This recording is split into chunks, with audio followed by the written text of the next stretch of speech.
ইয়া মালাকাল মউত, মালাকুল মউত বলবেন, আল্লাহ তাআলা এখন তোমার সামনে আমি দাঁড়িয়ে আছি, আর কেউ নেই। আল্লাহ পাক বলবেন, মুত ইয়া মালাকাল মউত। আল্লাহু আকবার।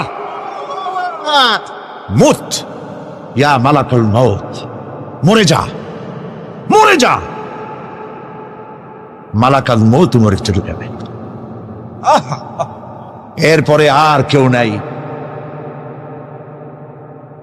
আল্লাহ রাব্বুল আলামিন এই অবস্থায় কত বছর কত কাল চলে যাবে আল্লাহ পাক ভালো জানেন, কেউ নাই।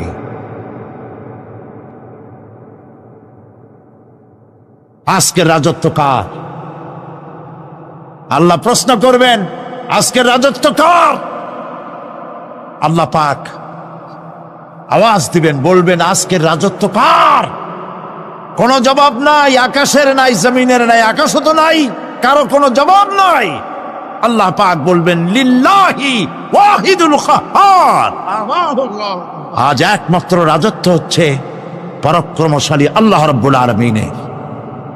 আল্লাহ পাক বলবেন, ইয়া দুনিয়া আইনা শাজারুকি, হে পৃথিবী তোর গাছগুলা কই? ইয়া দুনিয়া আইনা জিবালুকি, হে পৃথিবী তোর পাহাড়গুলা কই? আইনাল জব্বারিন, স্বৈরাচারেরা কোথায়? কারো কোনো জবাব হবে না। আল্লাহ পাক এরপরে আবার মানুষগুলিকে চিন্তা করবেন, সুবহানাল্লাহ। ওয়াইজাল কুবুরু বু'সিরাত, যা কিছু মাটির মধ্যে লুক্কায়িত ছিল সবগুলি আল্লাহ পাক বের করে নিয়ে আসবেন।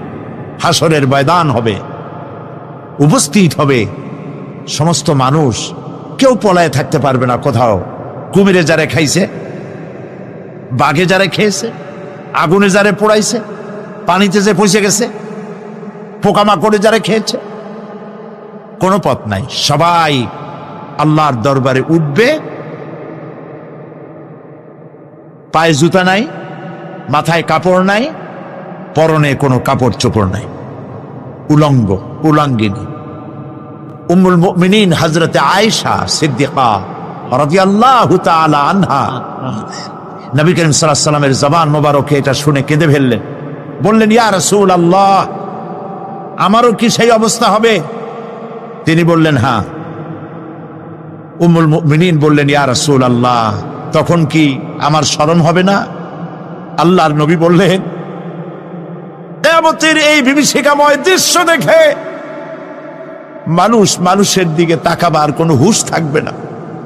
সব মানুষ উপরের দিকে তাকায় থাকবে, নিচে তাকাবার কারো কোনো ক্ষমতা থাকবে না। মানুষ অস্থির হয়ে যাবে।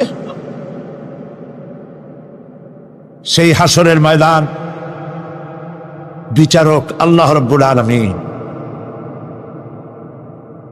প্রত্যেকটি মানুষকে তার কৃতকর্মের জন্য হিসাব দিতে হবে।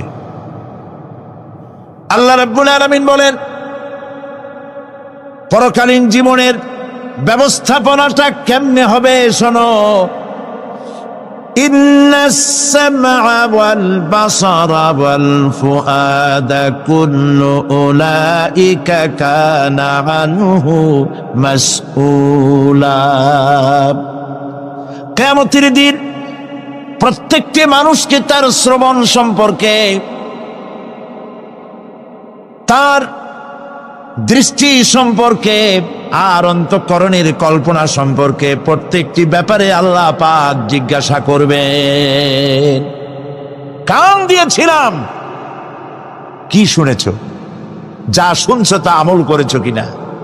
আমার নিষেধ করা জিনিসগুলি শুনছো নাকি? কানের জবাব দিতে হবে। কান আল্লাহ পাক দিয়েছেন, সুবহানাল্লাহ। আল্লাহ পাক দিয়েছেন কান। এই কান দুটে যার নাই, কান আছে শুনতে পায় না, কত বড় কষ্টে আছে সে। মানুষে চিল্লায় কথা কয়, সে বোঝেই না। আছে না এমন?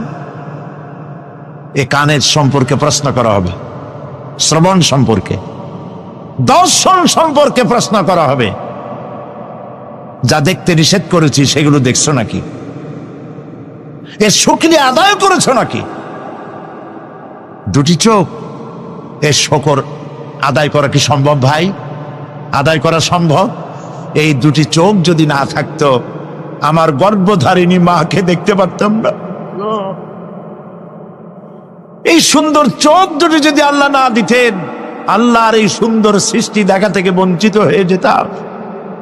আল্লাহকে বলি, মনিব, হে বিশাল আকাশের মালিক, তুমি দয়া করে না চাইতে আমাদের শরীরে যা দিছো নিয়ামত, মৃত্যুর আগে সিনায় নিও না। দুটি চোখের শকর আদায় করতে পারবো না।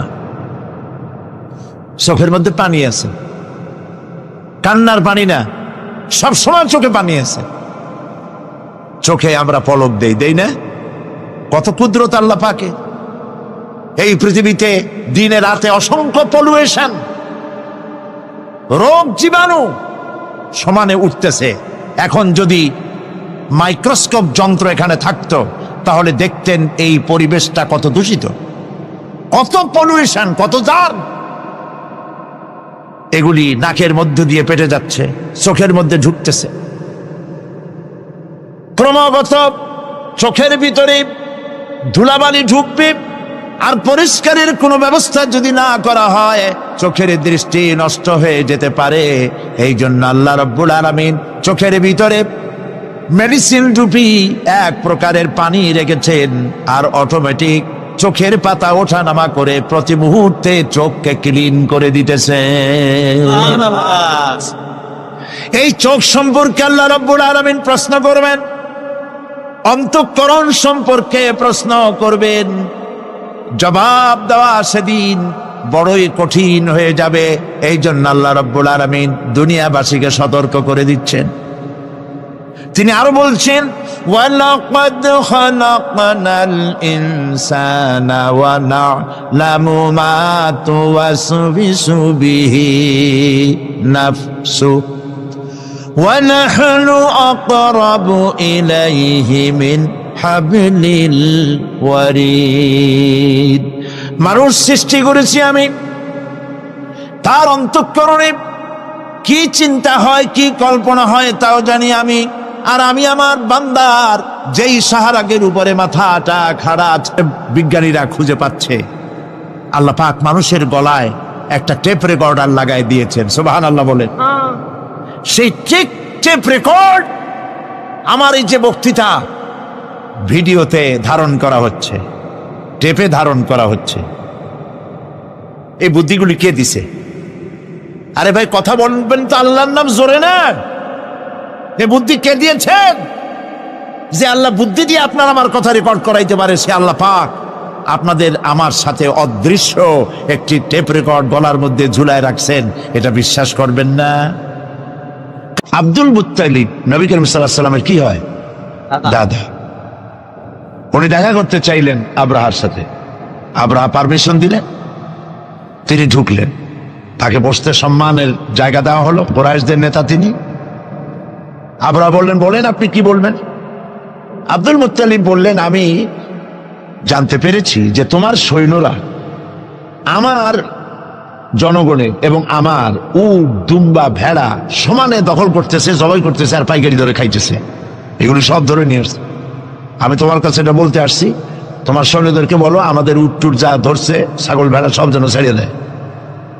আব্রাহা কই যে আশ্চর্য কথা, আমি মনে করেছিলাম যে তুমি কাবা শরীফ ভাঙতে আসছি আমি, আমারে অনুনয় বিনয় করে তুমি বলবা যে কাবা ঘর রক্ষা করো, তুমি ভাঙবো না।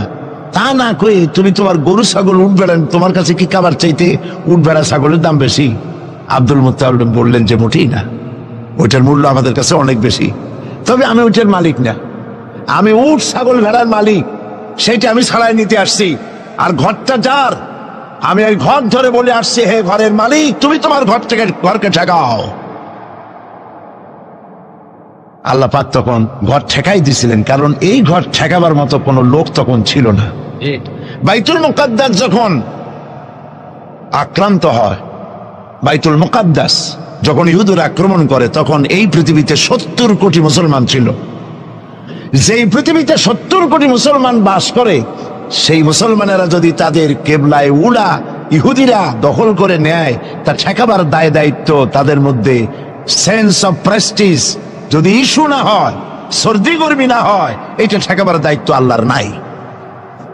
আর বাবরি মসজিদ যখন ভাঙা হয়, তখন এই পৃথিবীতে মুসলমানদের সংখ্যা 125 কোটির কাছাকাছি। 125 কোটি মুসলমান যে পৃথিবীতে বাস করে, সেইখানে যদি মুসলমানেরা তাদের মসজিদ ভাঙ্গে, তাতে করে যদি তাদের গা না জ্বলে, তো আল্লাহ পাক এখানে তয়রান আবাবিল পাঠাবেন না, জরুরত নেই। ঠিক আজ অনুরূপ ভাবে ইরাকের উপরে যে হামলা হচ্ছে, পৃথিবীর মুসলমানেরা নিজেদের জমিন ছেড়ে দিচ্ছে। আমার জমিনের উপরে দাঁড়াই আমার বাইরে পিটাও, আমার ভাইকে মারো, হত্যা করো, আমি তোমার বিমান বাহিনীকে, আমি তোমার নৌবাহিনীকে, তোমার ল্যান্ড ফোর্সকে জায়গা করে দিলাম। এই যদি দেয়, তা আল্লাহ পাক সাহায্য কেন করবেন? আল্লাহর ওয়াদা, আল্লাহর সাহায্যের ওয়াদা তো মুমিনদের জন্য।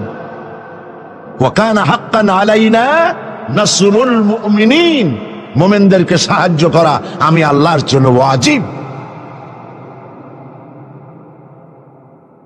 আল্লাহ রাব্বুল আলামিন কোরআনে কারীমের মধ্যে বলেছেন, ওয়ালা তাহিনু ওয়ালা তাহজানু ওয়া আনতুমুল আলাউনা ইন কুনতুম মুমিনিন।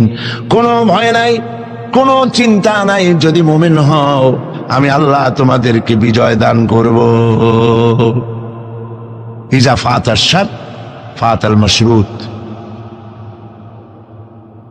শর্ত যদি পালন করা না হয়, ওয়াদা পূরণ হবে না। শর্ত হচ্ছে মুমিন হও, আল্লাহ বলছেন আমি সাহায্য করব। আমরা কি মুমিন হইতে পারছি? জবাব চাই, মুমিন হইতে পারছি? নিজের বুকের কাছে হাত দেন, নিজের কলবের কাছে, নফসের কাছে প্রশ্ন করুন।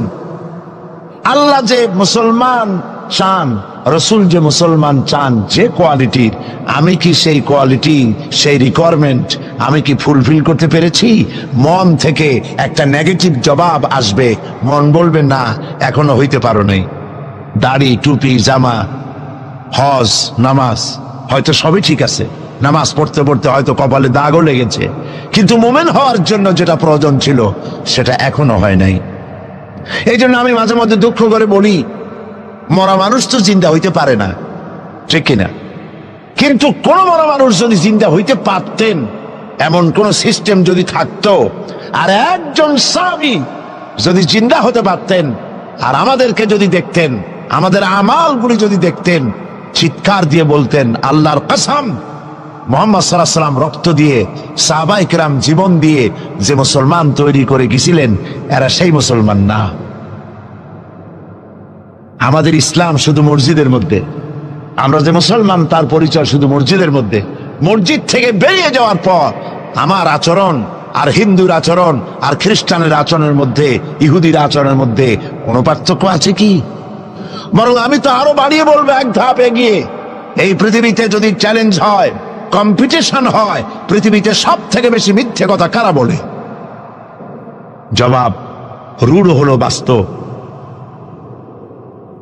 জবাবটা হচ্ছে মুসলমানেরাই। ওজনে কম দেয় কারা বেশি? মুসলমান। খাদ্যে ভেজাল দেয় কারা বেশি? মুসলমান। তাহলে আল্লাহর রহমত আমরা কেন পাবো? এই জন্য কোরআনে কারীম যে উদ্দেশ্যে এসেছিল, আমরা সেই উদ্দেশ্যকে পূরণ করতে পারি না। কোরআন শরীফ, সুবহানাল্লাহ, সুবহানাল্লাহ, কোরআন একটি বর্ণ মুহাম্মদ সাল্লাল্লাহু আলাইহি ওয়াসাল্লামের বানানো এর মধ্যে নাই। আল্লাহু আকবার। দেখেন না কোরআন শরীফের অরিজিনালিটি, এর অথেন্টিসিটি, এর নির্ভরতা, এর পিউরিটি কতটা 100% মিয়া বিল মিয়া কারেক্ট। সেটা হলো এই কোরআন শরীফে 114টি সূরার, প্রত্যেকটি সূরার শিরোনামে আছে বিসমিল্লাহির রহমানির রহিম, একটা সূরায় নাই। কোন সূরা? কেন নাই? এই জন্য নাই যেহেতু এই সূরা নাজিলের সময় আল্লাহ পাক এটা বলেন নাই। জিবরাইল আলাইহিস সালাম যখন নবী করিম সাল্লাল্লাহু আলাইহি ওয়াসাল্লামের কাছে এটা তেলাওয়াত করে শোনায়েছেন, তিনি বিসমিল্লাহ তখন বলেন নাই।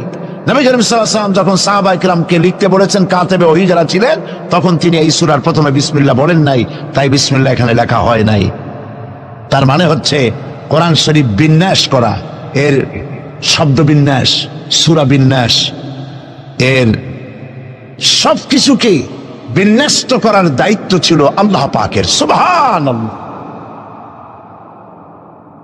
আল্লাহ রাব্বুল আলামিন কোরআনে কারীমের মধ্যে বলেছেন, ইন্না নাহনু নাযালনা যিকরা ওয়া ইন্না লাহু লাহাফিজুন। কোরআন নাজিল করেছি আমি আল্লাহ, আর এর সংরক্ষণের সবটুকুন দায়িত্ব আল্লাহ রাব্বুল আলামিন নিজেই গ্রহণ করেছেন, আমি গ্রহণ করেছি। নাজিল করছি আমি, হেফাজত করব আমি। কে বলেন সবাই? আমি হেফাজত করবো এটাকে। আল্লাহ পাক গ্যারান্টি দিচ্ছেন,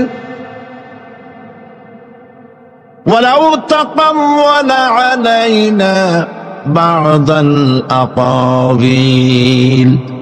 আমার নবী যদি নিজের থেকে বানিয়ে কোনো কথা আমি আল্লাহর নামে কোরআন শরীফের ভিতরে চালায় দিতেন, আমি আমার নবীর ডান হাত চেপে ধরতাম, আর তার কণ্ঠ নালীকে আমি আল্লাহ কেটে ফেলে দিতাম। কত বড় কথা! গলা কেটে ফেলে দিতাম। একটি কথাও যদি নিজের থেকে বানিয়ে বলতেন, সুবহানাল্লাহ বলেন। সেই কোরআন একটি শব্দ মানুষের নেই। আল্লাহ পাক বলেছেন, এর উপর, কোরআনের উপর থেকে, এর নিচের থেকে, এর ডান থেকে, এর বাম থেকে, এর ভিতরে শয়তানের বাতিলের প্রবেশের কোনো অধিকার নাই। যদি থাকতো এতদিনে কত বেড়াছেড়া করতো, সেরা বেড়া করতো, উল্টো পাল্টা করিয়া সর্বনাশ করে ফেলাইতো, ঠিক কিনা? পৃথিবীতে শত শত কোটি খ্রিস্টান পৃথিবীতে আছে। খ্রিস্টানদেরকে চ্যালেঞ্জ করুন তো, যে একটা বাইবেলের হাফেজ দাও আমাদেরকে। সারা পৃথিবীতে একটা হাফেজ চাই, বাইবেল মুখস্থ করছে, পাওয়া যাবে? যাবে না। হিন্দুদেরকে চ্যালেঞ্জ করে, কত কোটি হিন্দু আছে তোমাদের, বেদ তোমাদের ধর্মগ্রন্থ, বেদ মুখস্থ করছে, এরকমটা হাফেজ দাও, পারবে দিতে? পারবেন। মহান আল্লাহ রাব্বুল আলামিন কোরআনে কারীমকে হেফাজত করেছেন। সূরা কমরের মধ্যে রাব্বুল আলামিন বলেছেন, ওয়ালাকাদ ইয়াসসারনাল কুরআনা লিযিকরি ফাহাল মিন মুদ্দাকির। আল্লাহ পাক বলেন, অবশ্যই কোরআনে কারীমকে আমি মানুষের কাছে মুখস্থ করার জন্য আর বোঝার জন্য সহজ করে দিয়েছি। মুখস্থ করাও সহজ আর বোঝাও সহজ। কিন্তু দুর্ভাগ্যজনক সত্য আরেকটি কথা আছে, সেটা হলো এই, মুসলমান দাড়িওয়ালা টুপিওয়ালা আল্লাহর মসজিদের ভেতরে বসে এক শ্রেণীর মুসলমানেরা বলে, কোরআন বোঝা আমাদের কাম না, আমরা পাবলিক, আমরা কোরআনের বুঝবো কি? কোরআন বুঝবে আলেমেরা। অবশ্য এই রকমের লোক নারায়ণগঞ্জে নাই, বিভিন্ন জেলায় আছে। কোরআন আমরা বুঝবো না, বিশাল ব্যাপার, আল্লাহর কোরআন, এর আমরা বুঝবো কি? এই কথাটা শয়তানের একটি ওয়াসওয়াসা। এই কথাটি শয়তানের মারাত্মক ওয়াসওয়াসা। আল্লাহ খান কোরআন দিছেন খালি মৌলানা মৌলবীদের বুঝাবার জন্য, আর কেউ এটা বুঝবে না। আল্লাহ পাক বলছেন, আমি মানুষের জন্য কোরআন বোঝা সহজ করেছি, চেষ্টা করো, বুঝতে চেষ্টা করো। কোরআন শরীফ দুইটা জিনিস, একদিকে বোঝা সহজ, মুখস্থ করাও সহজ। আমার কাছে হাফেজ আমি পেয়েছি 8 বছরের বাচ্চা কোরআন শরীফ মুখস্থ করছে। আজকে পত্রিকা দেখলাম একটা ছোট্ট মেয়ের ছবি, 7 বছরের কোরআন শরীফ মুখস্থ করেছে, কোন মৌলানা সাহেবের ছেলে, তার মাও হাফেজ, বাবাও হাফেজ। 7 বছরের ছোট্ট বাচ্চা 30 পারা করেছে। আপনি কি মনে করেন? পাগলামি মনে করেন এত বড় কোরআন শরীফ মুখস্থ করা? 7 বছরের বাচ্চা কোরআন মুখস্থ করছে। আমার কাছে মনে হলো যেন আটলান্টিক মহাসাগর আল্লাহ ঝিনুকের মধ্যে ঢুকাই দিছে। এই যে শরফুদ্দিন খলিফা নাকি একটা ছোট্ট বাচ্চার একটা ক্যাসেট বেরিয়েছে না, তানজানিয়া। লোকেরা বলে, খুব আশ্চর্য হয়ে যায় যে কেউ কেউ তো বলে যে এগুলি কম্পিউটার দিয়ে বানাইছে। যারা আল্লাহর কুদরত বিশ্বাস করে না তারা এরকম বলে। লোকেরা আশ্চর্য হয়ে যায়, এত লোক ছোট ছেলে কোরআন শরীফ মুখস্থ করলো কেমনে? বয়স তার 4 বছর। আসলে বয়স 4 বছর না, আমি আজ থেকে 4 বছর আগেই তার ক্যাসেট দেখেছি লন্ডনে। তাহলে হইতেই পারে, আল্লাহ পাক যদি ইচ্ছা করেন করতেই পারে। চিন্তা করে দেখেন না, একটা লোক 40 বছর পর্যন্ত লেখাপড়া জান, লিখতেও পারেন না, পড়তেও পারেন না, নামও সই করতে পারেন না, কোন রাজনৈতিক ব্যক্তিদের সাথে ওঠা বসা করেন নাই, কোন কবি সাহিত্যিকদের সাথে ওঠা বসা করেন নাই। সেই লোকটি 40 বছর পর এমন কথা বললেন রাজনীতির কথা, দুনিয়ার সব রাজনীতি ফেল হয়ে গেল। অর্থনীতির ব্যাপারে, সমাজনীতির ব্যাপারে এমন সব কথা বললেন, দুনিয়া ফেল। 40 বছর যিনি লেখা জানেন না, পড়া জানেন না, লিখতে জানেন না, পড়তে জানেন না, কে তিনি? সাল্লাল্লাহু আলাইহি ওয়াসাল্লাম। তো আল্লাহ পাক কেন পারবেন না? মরা গাছ দিয়ে ফুল ফুটাই দিতে পারেন, মরুভূমির ভিতরে পানির প্রস্রবণ ঘটিয়ে দিতে পারেন, আমিরকে ফকির করতে পারেন, ফকিরকে আমির করতে পারেন। এই তো আল্লাহ। যালিকুমুল্লাহু রাব্বুকুম, ইনি হচ্ছেন তোমার আমার রব। সুবহানাল্লাহ ওয়া বিহামদিহি। কোরআনে কারীমকে একদিকে মুখস্থ করা সহজ, আর মুখস্থ করার জন্য একটি সিস্টেম কোরআন শরীফের মধ্যে আছে, চিন্তা করলে যেগুলি পাওয়া যায়। সেটা হলো এই যে কোরআন যদি কেউ তাড়াতাড়ি পড়ে মনে হবে যেন প্রবন্ধ পড়তেছি, আর যদি থেমে থেমে পড়ে তাহলে মনে হবে যেন কবিতা পড়তেছি। সুবহানাল্লাহ। প্রত্যেকটা লাইনে লাইনে মিল, ছন্দের আকারে কোরআন শরীফ পৃথিবীর সমস্ত সাহিত্যে মানকে ছাড়িয়ে এত উপরে গিয়েছে যেই মান পর্যন্ত পৃথিবীর কোন সাহিত্য কিয়ামত পর্যন্ত পৌঁছতে পারবে না। এর ফাসাহাত, এর বালাগাত, কোরআন শরীফের সাহিত্যিক মান চিরকালের জন্য কালজয়ী, এর পাশেও কেউ দাঁড়াইতে পারবে না। সুবহানাল্লাহ। কি পাগল ছাগল হাবিজাবি নবীয়তের দাবি করে। আচ্ছা, নবীর দাবি করলে তো তার কাছে ওহী আসতে হবে।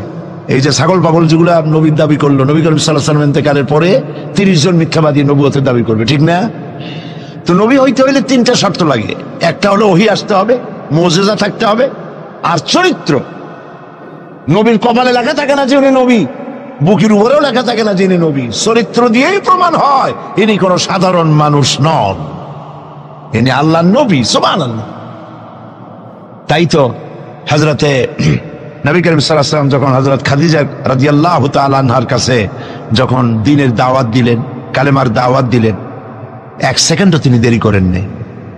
চিন্তা করেন না, আপনি নিজেকে বহুত ফেরেশতা রূপে আপনি বলতে পারেন যে আমি একেবারে অ্যাঞ্জেলিক ক্যারেক্টারের লোক, ফেরেশতা চরিত্রের মানুষ, বাইরে গিয়ে বহুত কথা বলতে পারেন, এমনকি বাইরে গিয়ে অনেক মুরিদও বানাইতে পারেন। পীর সাহেবদেরকে জিজ্ঞেস করা উচিত যে আপনার বউ আপনার কাছে মুরিদ হয়েছে কিনা। বউ মুরিদ করে এত সহজ না। একজন পীরেরই দেখছিলাম একটা বইয়ের মধ্যে গল্প, বউ তাকে পীর মানতেই চায় না, বহুত চেষ্টা করছে মুরিদ বানাবার জন্য, পারেনি। একদিন বউকে কেরামতি দেখাবার জন্য সে রান্না করতেছিল বাইরে, ওইটার উপর দিয়ে সে উড়ে গেল। এরপরে সে নামলো, বউ তাকে দেখে বললো, দেখছো তুমি তো পীরগিরি করো, এই যে একটা লোক কেবল মাত্র পাগড়ি বাঁধতে মাথার উপর দিয়ে উড়ে গেল, তুমি কি এরকম পারো? আরে বেটি, আমি তো উড়ে গেলাম তোমার দেখাবার জন্য, তুমি বিশ্বাস করো না। ও, সেই জন্য তো একটু কাইত হয়ে গেছো, সোজা হয়ে যেতে পারো নাই। বউ তো তার স্বামীর জন্য জীবন দিতে পারে, তার ভালোবাসা সবটা উজাড় করে দিতে পারে, কিন্তু ঈমান আনা সহজ নয়। যেহেতু বউ, আপনি সবাইকে ফাঁকি দিতে পারবেন, আপনার স্ত্রীকে কখনো ফাঁকি দিতে পারবেন না। আপনি কোথায় যান, কত রাত্রে বাড়ি ফেরেন, কার সঙ্গে টেলিফোনে কথা বলেন, আপনার ইনস অ্যান্ড আউট, ভেতর এবং বাইরের সব সূর্যের মতো পরিষ্কার আপনার স্ত্রীর কাছে। এই জন্য নবী করিম সাল্লাল্লাহু আলাইহি ওয়াসাল্লাম বলেছেন, তোমাদের মধ্যে উত্তম সেই ব্যক্তি যে ব্যক্তি তার স্ত্রীর কাছে উত্তম। আমি আমার স্ত্রীদের কাছে উত্তম ব্যক্তি। সুবহানাল্লাহ। হযরত নবী করিম সাল্লাল্লাহু আলাইহি ওয়াসাল্লাম তিনি যখন হযরতে খাদিজাকে যখন দ্বীনের দাওয়াত দিলেন, কালেমার দাওয়াত দিলেন, বললেন এক আল্লাহর ইবাদত করো, আমারে শেষ জামানার নবী হিসাবে মেনে নাও, আখেরি নবী হিসেবে আমাকে মেনে নাও। হযরতে খাদিজা এক মুহূর্ত দেরি করেন নাই, সঙ্গে সঙ্গে পড়েছেন লা ইলাহা ইল্লাল্লাহু মুহাম্মাদুর রাসূলুল্লাহ। জোরে পড়েন লা ইলাহা। নারায়ণগঞ্জের মতো জায়গা মাহফিল করবেন তো বড় খয়রাত করতে নামবেন, ছোট্ট বাটি নিয়ে নামবেন কেন? বিরাট ঝুলি নিয়ে নামেন। কেউ তো বেশি দিলে তখন নেবেন কি করে? এই জন্য আপনি যেমন ব্যবস্থা করবেন সেরকম। আমরা তো আরামে বক্তৃতা শুনতেছি, আর ইরাকের মুসলমানদের ঘুম হারাম হয়ে গেছে, খাবার নাই। গতকাল ব্রাহ্মণবাড়িয়া বলেছি, ইরাকের গর্ভবতী নারীরা তারা ডাক্তার সরকারের কাছে দাবি জানাইছিল যুদ্ধের একদিন আগে, বলছিল আমাদেরকে অপারেশন করে বাচ্চাগুলো বের করে দাও। আমেরিকার কাফেরদের বিরুদ্ধে লড়াই করে শহীদ হয়ে মরতে চাই।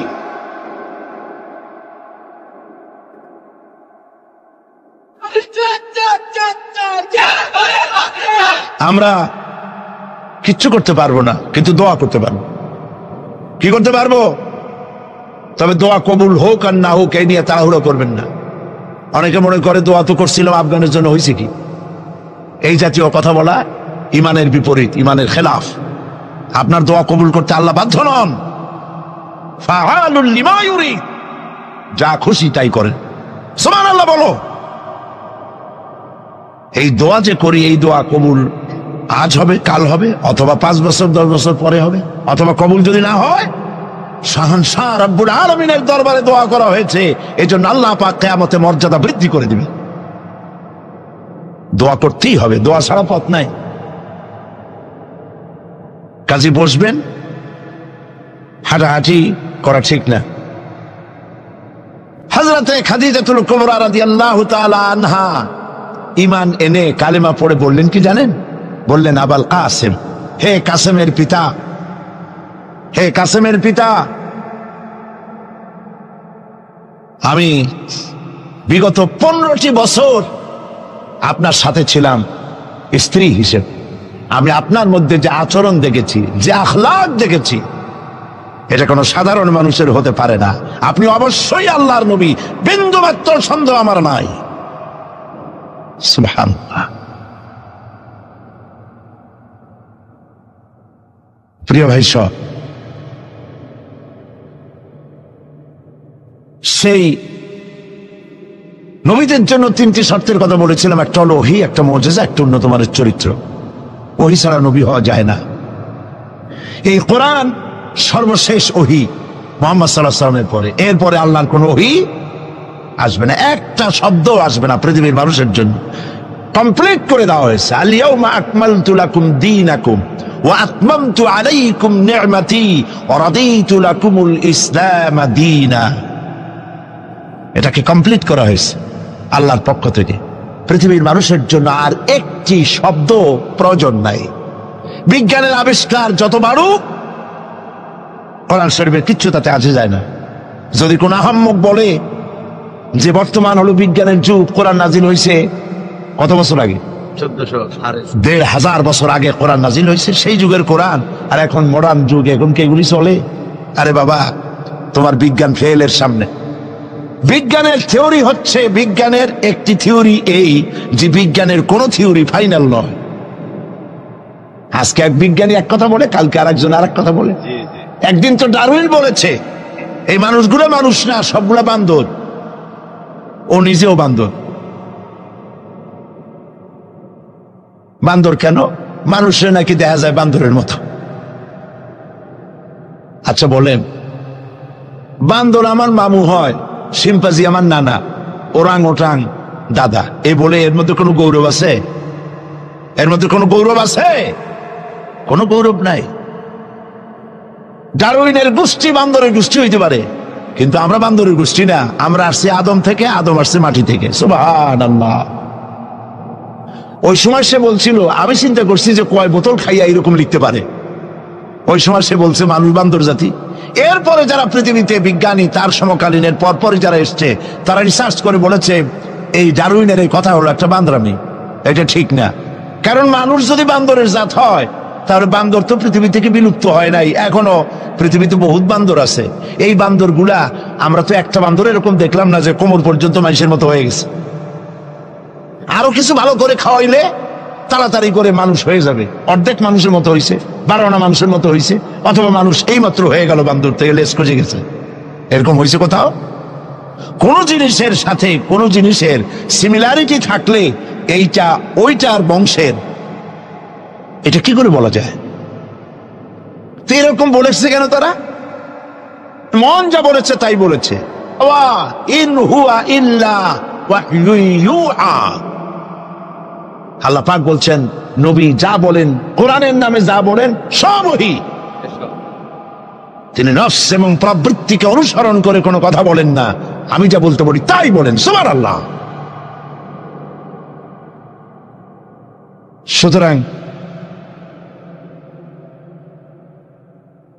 নবী করিম সাল্লাল্লাহু আলাইহি ওয়াসাল্লামের কাছে কোরআন এসেছিল এই কারণে যে কোরআন দিয়ে তিনি একটি সমাজ বিপ্লব করবেন, তাবিজ লাগবেন, এই জন্য কোরআন আসে নাই। বোঝেন কিনা কথা? এই যে দেখুন, আমার হাতে কোরআন শরীফ একটা আছে, ছাপা হয়েছে সুলেমানিয়া বুক হাউস, বাংলা বাজার, ঢাকা। কে তাদেরকে অধিকার দিল কোরআন শরীফ সেবে কোরআনের মধ্যে তাবিজের নকশা আঁকা? আল্লাহর কালামের সাথে এটা বেয়াদবি, বেহরমতি।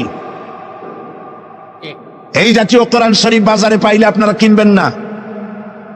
কোরআন শরীফ নাম্বার দিয়ে তাবিজ লেখার কোন অধিকার ইসলাম কাউকে দেয় নাই। কোরআন শরীফকে জাতির কাছে হালকা করেছে তাবিজের ব্যবসা দিয়ে। এটাকে একটা তাবিজের কিতাব বলে মনে করা হয়েছে। দেখুন সূরা ফাতিহা, এই নকশা গলায় বাঁধিয়ে রাখিলে মুক্তি পাওয়া যাইবে রোগ হইতে। সূরা মারিয়াম পেটে বাঁধিয়ে রাখলে বাচ্চা হবে তাড়াতাড়ি।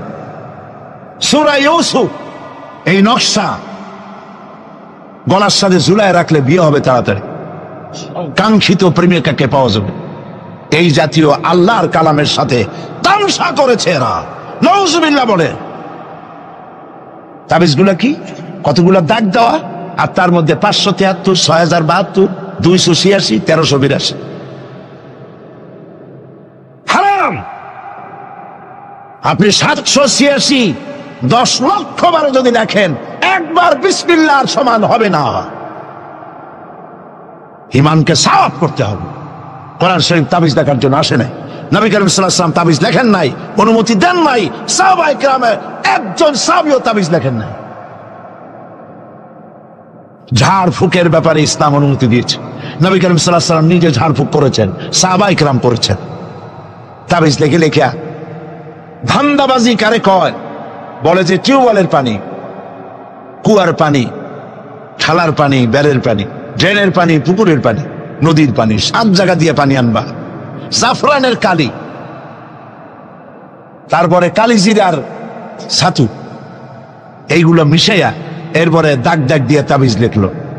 তারপরে লেখে এক এক পাশে ইয়া জিব্রাইল, ইয়া মিকাইল, ইয়া ইসরাফিল, ইয়া জিব্রাইল, হাবিজাবি কতগুলো লিখে এই জাতীয় যা খুশি আল্লাহর ফেরেশতাদের নাম লিখে গলায় ঝুলাবার কোনো মানে নাই। এগুলি করে কোরআন শরীফকে বেহুরমতি করা হয়েছে। নাউজুবিল্লাহ বলেন। বিশ্বাস করুন, কোরআন তাবিজ লেখার জন্য আসে নাই। কোরআন এসেছে ভাগ্য পরিবর্তন করার জন্য। আল্লাহ রাব্বুল আলামিন বলেন, তাহা মা আনজালনা আলাইকাল কুরআনা লিতাশকা। নবী হে, কোরআন আপনার উপর এই জন্য নাজিল করা হয় নাই যে আপনি আপনার ভাগ্য নষ্ট হয়ে যাবে, ভাগ্য বিপর্যস্ত হবে না, এই জন্য কোরআন আসে নাই। কোরআন এসেছে ভাগ্যকে সুপ্রসন্ন করার জন্য। সুবহানাল্লাহ। সেই কোরআনের সাথে সম্পর্ক করেছি তাবিজের, কোরআনের সাথে সম্পর্ক করেছি সুমা দেওয়ার, মাথায় রাখার, বুকে লাগাবার। হ্যাঁ ঠিক আছে, কোরআন শরীফ মাথায় লাগাবো না কি লাগাবো? সুমা কোরআনে দেবো না তো কোথায় দেবো? বুকে কোরআন লাগাবো না তা কোথায় লাগাবো? এটা ঠিক আছে। কিন্তু আপনি বলেন, আপনি ডাক্তারের কাছে গেছেন, আপনি রুগী, ডাক্তার আপনাকে প্যাথোলজিক্যাল টেস্ট করে আপনার ডিজিজ কি তা ফাইন্ড আউট করে আপনাকে দিয়ে দিল, কি দিল? প্রেসক্রিপশন। আপনি প্রেসক্রিপশন গ্লাসের ভিতরে ভিজাইয়া 41 দিন সকালে আর বিকালে পান করলেন, অথবা প্রেসক্রিপশন ভাস করে মাদুরের মধ্যে ঢুকাইয়া গলায় ঝুলাই দিলেন, অথবা প্রেসক্রিপশন সকাল বিকাল চুমা খাইলেন। রোগ ভালো হবে? রোগ ভালো হবে? যদি কেউ প্রেসক্রিপশনের সাথে কোনো রুগী যদি এই ব্যবহার করে, তাহলে সেই রুগী সম্পর্কে আপনার চিন্তা, আপনার মত, আপনার রায়, আপনার ফতোয়া কি হবে বলেন জোরে? এটা যদি আল্লাহ পাক যদি হন মহান চিকিৎসক, আর এটা যদি হয় সেই মহান চিকিৎসকের পক্ষ থেকে বিশ্ববাসীর সমগ্র রোগের জন্য মহা চিকিৎসাপত্র প্রেসক্রিপশন, তাহলে এই প্রেসক্রিপশনের সাথে যারা ওই জাতীয় ব্যবহার করে তাদেরকে কি বলবে? এবারের ফতোয়া নিজের গায়ে পড়বে। বাচ্চা বড় হইতে পারে না, মায়ের পেট থেকে বাচ্চা আসছে, সমানে এতগুলো তাবিজ ঝুলাই দিয়েছে গলায়। বাচ্চা যদি কথা বলতে পারতো তাহলে বলতো যে আল্লাহ কি অপরাধ করছে, এর চেয়ে তো মায়ের পেটে ভালো ছিলাম, এগুলো তো জাগাইতেও পারি না। কতগুলো তাবিজ, এরপরে কালো সুতা, হলুদ সুতা, লাল সুতা করতে পাইছো? আজমির শরীফ থেকে আনছি, হারাম। পীর সাহেবদের কাছে যাওয়া হয় আর তারা ফু দিয়া সুতায় গিরে গিরে দিয়ে দেয়, হারাম। কেন সুতায় গিরে দিবেন? মুসলমান ছাগলের বাচ্চা নয় যে দড়ি দিয়ে সুতা দিয়ে আপনি বাঁধবেন। আপনাদের শরীরে যদি তাবিজ থাকে, বাড়ি যদি কারো থাকে, সব খুলে নদীতে ফেলে দেন। আলাইসাল্লাহু বিকাফিন আবদা, আল্লাহ পাক বলছেন আমি কি আমার বান্দার জন্য যথেষ্ট নই? আলাইসাল্লাহু বিকাফিন আবদা, আমি আল্লাহ আমার বান্দার জন্য যথেষ্ট নই? চিল্লায় বলেন অবশ্যই যথেষ্ট। ওয়াইজা সাআলতা ফাসআলিল্লাহ ওয়াইজা ইসতাআনতা ফাসতাইন বিল্লাহ, যা বলার এক মহান সত্তার কাছে বলো, যা চাওয়ার এক মহান সত্তার কাছে চাও। তিনি কে? তিনি হচ্ছেন আল্লাহ পাক। সুবহানাল্লাহ বলেন, সুবহানাল্লাহ। প্রিয় ভাই সব, যারা মাজারে যায়, ওই যে মাজার আছে সিলেট শাহজালালের রহমতুল্লাহ আলাইহির মাজার, আজমিরে আছে খাজা মুঈনুদ্দিন চিশতি রহমতুল্লাহ আলাইহির মাজার, বাগদাদে আছে হযরত বড় পীর মহিউদ্দিন আব্দুল কাদের জিলানী রহমতুল্লাহ আলাইহির মাজার। বাংলাদেশ থেকে লোকেরা তাদের পয়সা করি আছে সব জায়গায় যায়। কেন যায়? 15 বছর বিয়ে করছে, বাচ্চা হয় না, মামলা করেছে হাইকোর্ট, সুপ্রিম কোর্ট, সব জায়গায় বেকায়দা, ব্যবসা করে, খালি লাল বাতি জ্বলে, ওষুধপত্র খায়, রোগ ভালো হয় না, চলে গেল মাজারে। একটু সময়ের জন্য কমন সেন্সের কমন বাদ দিয়া শুধু সেন্স দিয়ে চিন্তা করে, যার কাছে আপনি আপনার অভিযোগ বলতে গেছেন, এই 3 জন অলির কথাই ধরি, বাকিদের পরে ধরি। ওনাদের মাতৃভাষা কি? শাহজালাল রহমতুল্লাহ আলাইহির মাতৃভাষা কি? আরবি। বলেন কি? আরবি। ইয়েমেন থেকে তিনি এসেছিলেন, আরবি। খাজা মুঈনুদ্দিন চিশতি রহমতুল্লাহ আলাইহির মাতৃভাষা আরবি। হযরতে বড় পীর আব্দুল কাদের জিলানী রহমতুল্লাহ আলাইহির মাতৃভাষা আরবি। আপনি গিয়ে বাংলায় বললেন, খাজা বাবা আমার তো 15 বছর বিয়ে করছি, বাচ্চা মোটে হয় না, এখন করবো কি? আপনার কথা খুব বুঝছেন তিনি, তাই না? খুব বুঝেছেন। গেল 1 নম্বর মিসফায়ার। 2 নম্বরে, আপনি যে কবরের কাছে গিয়ে কথাগুলি বলছেন, তিনি যে কবরে আছেন তার গ্যারান্টি কি? ওখানে তো তিনি নাও থাকতে পারেন।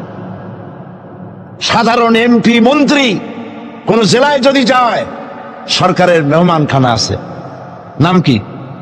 Circuit house. মেহমান যে আন্দাজের, সরকারের তেমন ব্যবস্থা আছে, ডাকবাংলা আছে, রেস্ট হাউস আছে, সার্কিট হাউস আছে, ঠিক না? 2 রকমের মেহমান। এক প্রকার হলো ভিআইপি, আর এক প্রকার হচ্ছে নিকৃষ্ট, চোর ডাকাত, এরাও সরকারের মেহমান। চোর ডাকাত, মুচ্ছা বদমাস, সন্ত্রাসী, ওরা যদি মেহমান হয়ে পুলিশে, এদের ধরবে কারা? এই মেহমানদের ধরবে পুলিশে, ধরে নিয়ে ওদের জন্য মেহমান খানা হলো হাজত, হাজতের মধ্যে থুয়ে দিবে, কনভিক্টেড হলে পরে জেলখানার মধ্যে ঢুকাই দেবে, ঠিক কিনা? আর যদি এমপি হয়, মন্ত্রী হয়, প্রধানমন্ত্রী হয়, তা থাকার জন্য প্রত্যেকটা জেলায় গভর্নমেন্ট সার্কিট হাউস করে রেখেছে। এই সব মন্ত্রী প্রধানমন্ত্রীর চাইতে ওলিউল্লাহ, আল্লাহর ওলি যারা, তাদের মর্যাদা আল্লাহর কাছে অনেক বেশি। তারা ইন্তেকাল করবেন আর আল্লাহ ওই মাটির মধ্যে ভালাই থবেন। আল্লাহর কোনো রেস্ট হাউস থাকতে নাই, আল্লাহর কোনো গেস্ট হাউস থাকতে নাই। হয়তো তিনি কবরে নাই, গেস্ট হাউসে তিনি আরাম ফরমাচ্ছেন। 2 নম্বর মিসফায়ার। 3 নম্বরে, কবরে যদি থাকেও তখন তিনি ঘুমে আছেন না চেতনা আছেন। যদি ঘুমের মধ্যে থাকে তাহলে 3 নম্বর মিসফায়ার, কোনো কামে লাগলো না। এই জন্য চাইতে হবে এমন মহান সত্তার কাছে যিনি কখনো ঘুমান না। লা তাখুযুহু সিনাতুন ওয়ালা নাওম, যার ঘুমও নাই তন্দ্রাও নাই। কে তিনি? চিল্লায় বলুন। কলিজাটারে পরিষ্কার করেন, সাফ করে নেন। এভাবে সাফ করবেন, কোন মাফির, কোন জিন্দাফির আমার ভাগ্য ভালো বানাতে পারবে না, পারবে না, পারবে না।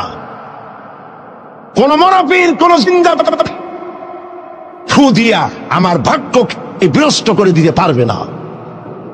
খায়রিহি ওয়া শাররিহি মিনাল্লাহি তাআলা, আমার ভালো আমার মন্দ কেবলমাত্র এক মহান সত্তার মুষ্টির ভিতরে নিবদ্ধ, তিনি আল্লাহ রব্বুল ইজ্জত ওয়াল জালাল। গোটা আকাশ, গোটা জমিন যার মুঠার ভেতরে। মুসা আলাইহিস সালাম বলেছিলেন, আল্লাহ তুমি নাকি ঘুমাও না, আল্লাহকে বিশ্বাস করো না। তো সাংঘাতিক কথা।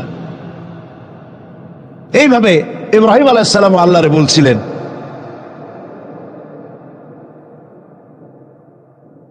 রব্বি আরিনি কাইফা তুহইয়াল মাউতা, আল্লাহ তুমি মরাকে জিন্দা করো কেমনে? আল্লাহ কয় আওয়ালাম তুমিন, বিশ্বাস করো না? ইব্রাহিম আলাইহিস সালাম কাঁপে গেছেন। তিনি সাথে সাথে বললেন বালা। তিনি কিন্তু নাম বলতে পারতেন, যদি নাম বলতেন তো ভুল হইতো না। তো নাম আর বালার সমর্থবদ, তিনি বলতেন হ্যাঁ, কিন্তু নাম বলেন নাই, বলেছেন বালা। সাথে সাথে একটু দেরি করেন নাই। আল্লাহ প্রশ্ন করেছেন কত বড় লোভ পয়গম্বরের জন্য, আওয়ালাম তুমিন, বিশ্বাস করো না যে আমি মরারে চিন্তা করতে পারি? ইব্রাহিম আলাইহিস সালাম বললেন বালা। এর অর্থ হচ্ছে হয় নট, কেন নয়, অবশ্যই বিশ্বাস করি। ওয়ালাকিন লিয়াতমাইন্না কলবি, তবে মূল বিষয় হলো যদি আমি চোখে দেখতাম, কানে শোনার, চোখে দেখা ব্যাপারটা একটু ভিন্ন।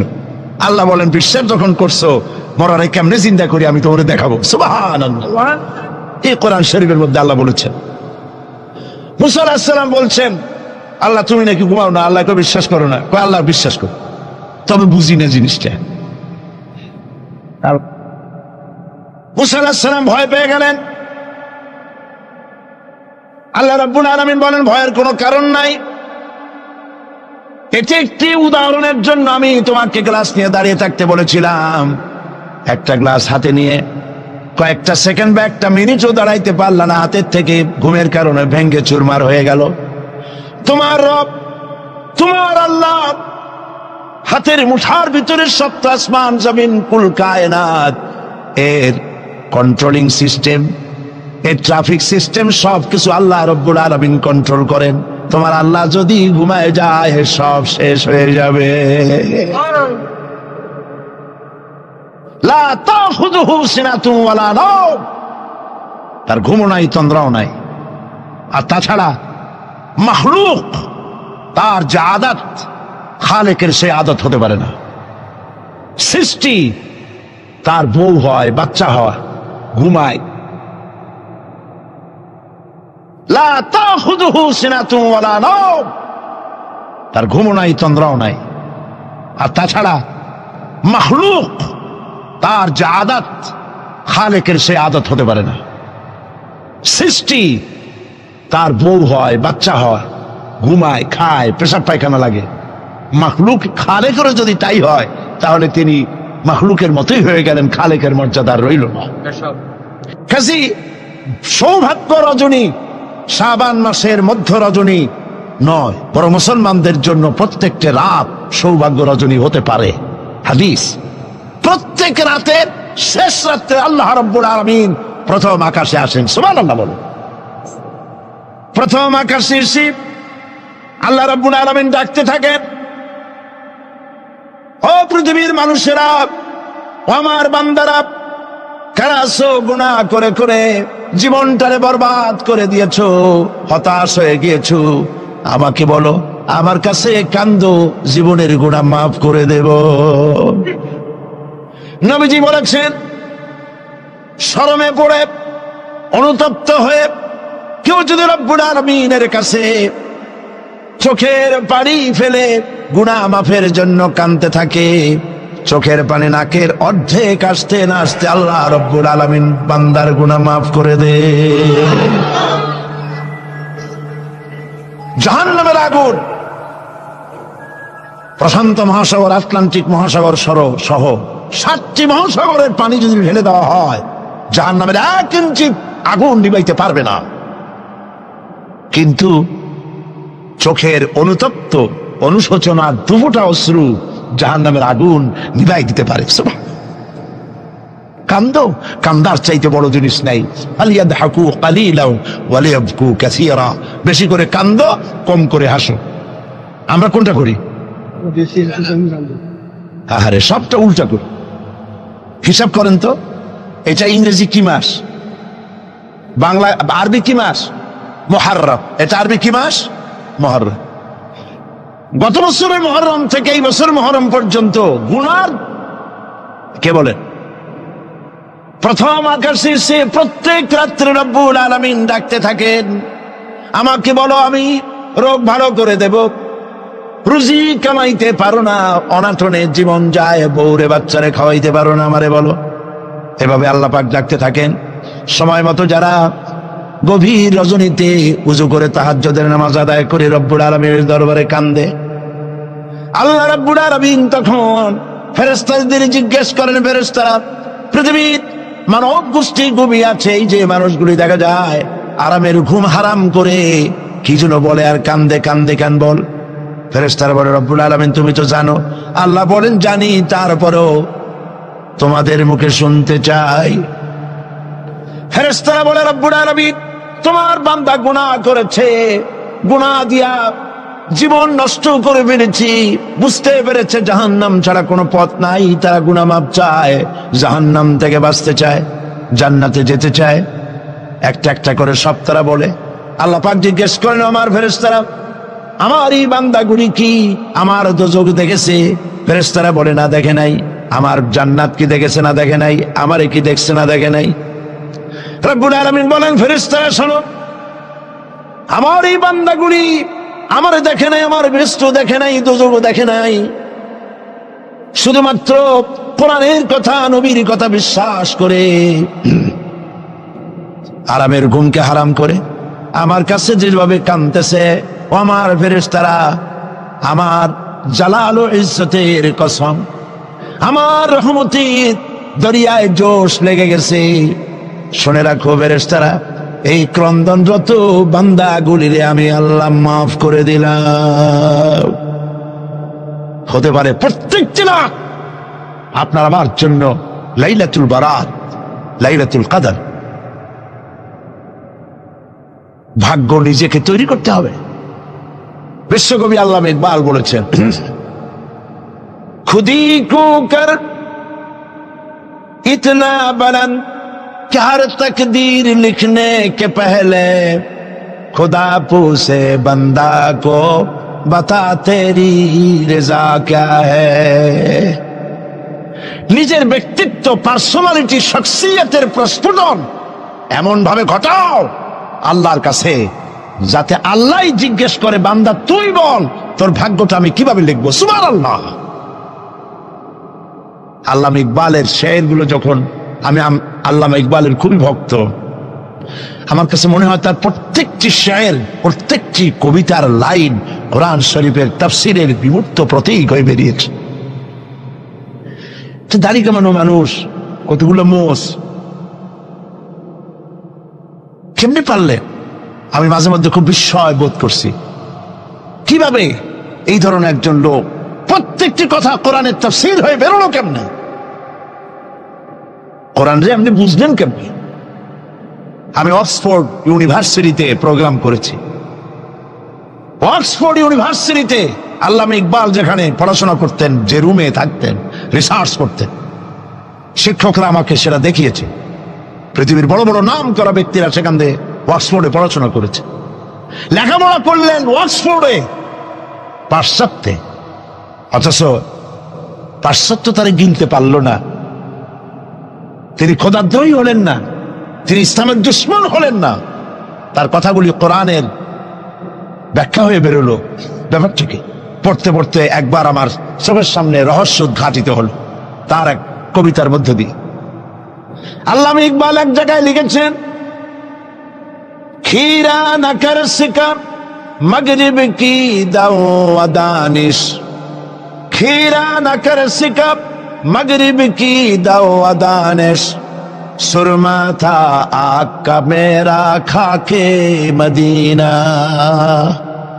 পাশ্চাত্যের চাকচিক্য আমার চক্ষুকে প্রতারিত করতে পারে নাই, কারণ মদিনার ধুলাবালুগুলি আমার চোখের মধ্যে সুরমা হয়ে লাগানো ছিল। প্রিয় ভাই সব,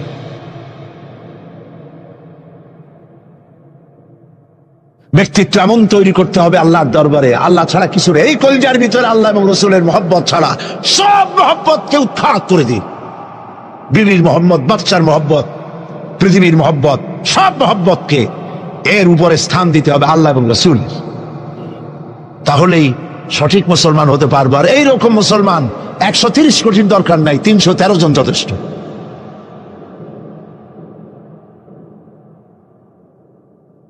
বন্ধুগণ, মহান আল্লাহ রাব্বুল আলামিন তিনি চান শিরক মুক্ত জীবন মুসলমানদের। ইন্না শিরকা লাযুলমুন আযীম, শিরক হচ্ছে মস্ত বড় জুলম, অপরাধ। শিরক করবা না। নবীজি বলেছেন, তোমাকে যদি হত্যা করা হয়, টুকরা টুকরা যদি করা হয়, তোমাকে যদি আগুন দিয়ে জ্বালিয়ে ছাই ভস্ম বানায় উড়ায় দেওয়া হয়, তবুও আল্লাহর সাথে খবরদার শরীক করবা না। শিরক করি, জেনেও করি না জেনেও করি, সওয়াবের নিয়তেও করি, ঠিক কিনা? বিশ্রামের নামে মানত করা হয়, জায়েজ নাই। মুসলমানরা মানত করে না, মেয়ে লোকেরা বেশি করে। একটু বিপদ পড়লেই বাগদাদের নামে 5 টাকা, অমুক জায়গার পেশাবের নামে মুরগি, অমুক জায়গার নামে ডিম, হাবিজাবি মানত করে তোর হারা। মানত হবে শুধুমাত্র কার নামে বলেন? বলেন জোরে। আল্লাহ ছাড়া কারো নামে মানত করা যাবে না। মাজারগুলির উপরে আগরবাতি, মোমবাতি, চাদর দিয়ে আমাদের দেশে মাজারগুলি যা করছে, আরে এই কি মুসলমানে করে? মুসলমানের সম্পর্ক তো মাজারের সাথে কোন সম্পর্ক নাই। মুসলমানদের সম্পর্ক হবে মসজিদের সাথে। এই পৃথিবীতে শ্রেষ্ঠ জায়গা কোনটা? চিল্লায় বলেন। আর সব থেকে নিকৃষ্ট জায়গা কোনটা? বাজার, নট মাজার। বাজার নিকৃষ্ট, মসজিদ উৎকৃষ্ট। মাজারে কেন যান? আপনার মনটা দুর্বল। মাজারের কাছ থেকে দেখবেন ট্রাক, বাস যখন চালায় রেস কমায় দেয়, আসতে যায়, কি জানি যদি পিসাব এটা উল্টায় ভালাই দেয়। পিসাবের সম্পর্কে আপনার ধারণা এত খারাপ, উনি মরে গিয়েও আপনার গাড়ি উল্টায় মানুষ মারবে। নাউজুবিল্লাহ। মদিনা মুনাওয়ারায় মসজিদ নববী শরীফ, নবী করিম সাল্লাল্লাহু আলাইহি ওয়াসাল্লাম যেখানে শুয়ে আছেন, যার জাসাদ মুবারক, যার শরীর মুবারকের এক গেসা পশমও মাটির জন্য হজম করা হারাম, সেই মাজারের পাশ থেকে 130 মাইল 125 কিলোমিটার বেগে গাড়ি সমানে সরাসরি করতেছে, কই অ্যাক্সিডেন্ট হয় না? এই ধরনের বাজে ভয় বাদ দিতে হবে। মাজারে আগরবাতি, মোমবাতি, চাদর দেওয়া জায়েজ নয়। মাজারে কোন দুঃখে আপনি কম বুঝ বানান? যেই দেশের মানুষ না খায় মরে, বিধবার শাড়ি নাই, এতিমের গায়ে চাদর নাই, মসজিদে কবরের মধ্যে গিয়া মশারি একটা টানাই দিয়েছে। আচ্ছা, আপনার পীর সম্পর্কে ধারণা এত খারাপ কেন? মশাই কি ওনার কবরের মধ্যে যেও কামড়াবে? যে ব্যক্তি মশারি টানাই দিল কবরের উপরে, দেখা যাবে তার মায়ের মশাই খায়, তার বাপের মশাই খায়। আরে কপাল পোড়া মুসলমান। চাদর যদি কবরে দেওয়াই লাগে, তাহলে রাসূলুল্লাহর কবরে উম্মতেরা যদি দেওয়া জায়েজ হতো, নির্দেশ হতো, তাহলে রাসূলের কবরে সুতা দিয়া না, সোনার সুতা দিয়া চাদর বানাইয়া, অথবা উম্মতেরা নিজের কলজা নিজে ছেড়ে রাসূলের কবরে চাদর বানায় দিত।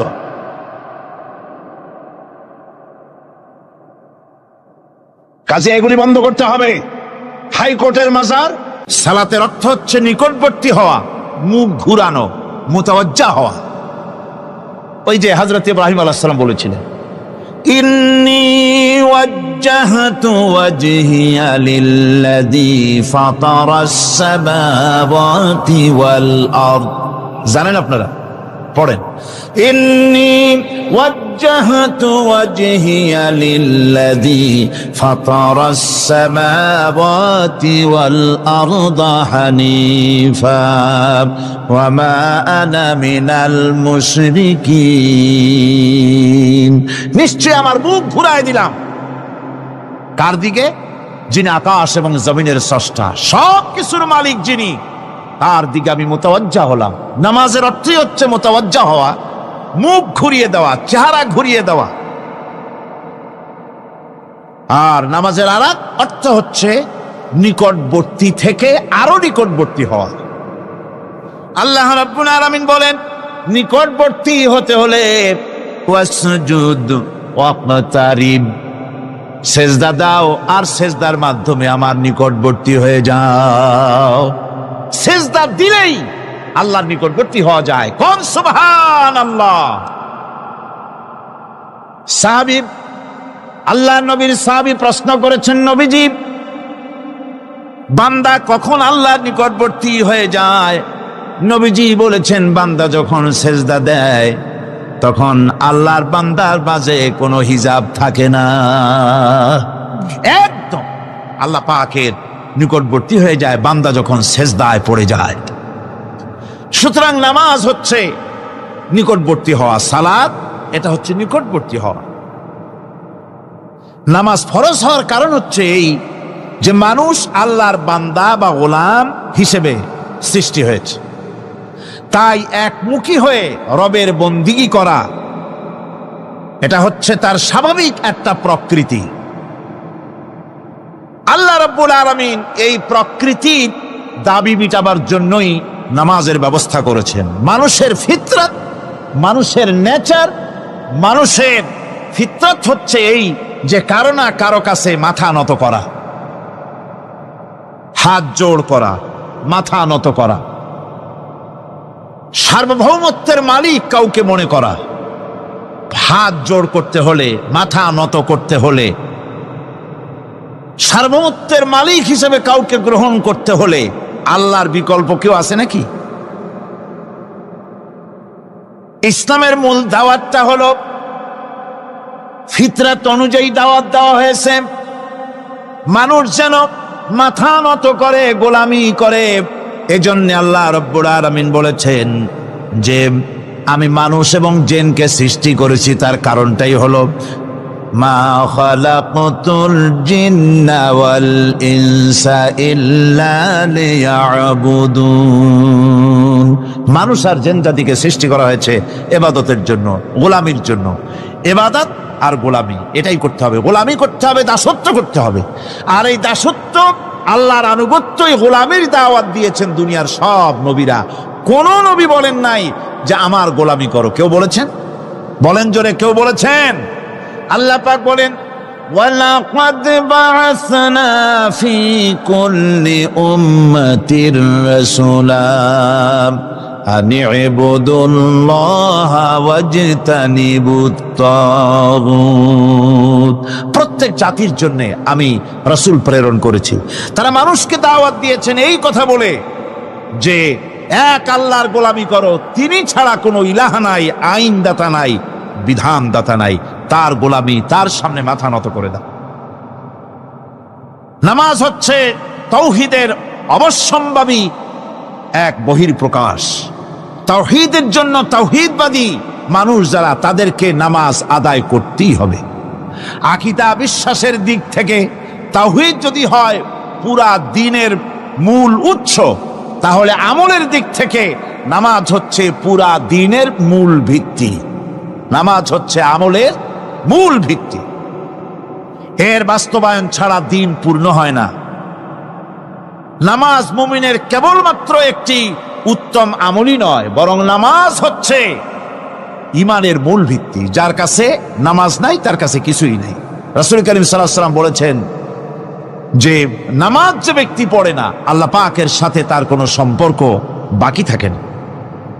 সুতরাং এই নামাজটা হচ্ছে এই যে একমাত্র একাগ্র চিত্তে আদবের সাথে আল্লাহর সামনে রুজু হয়ে যাওয়া।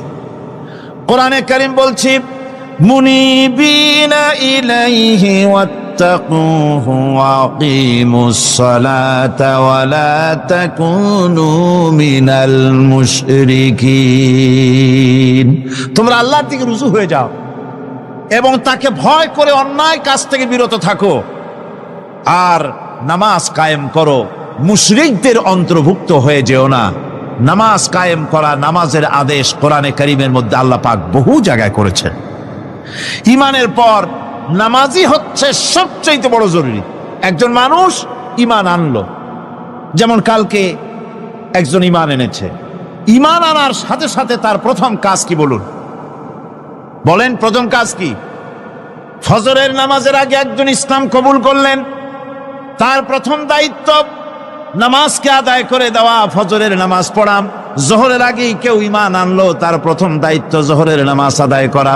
আসরের নামাজের আগে ঈমান এনেছে, তার প্রথম দায়িত্ব হলো আসরের নামাজ আদায় করা। তার মানে হলো ঈমান আনার পর একজন ঈমানদারের প্রথম দায়িত্ব হচ্ছে নামাজ।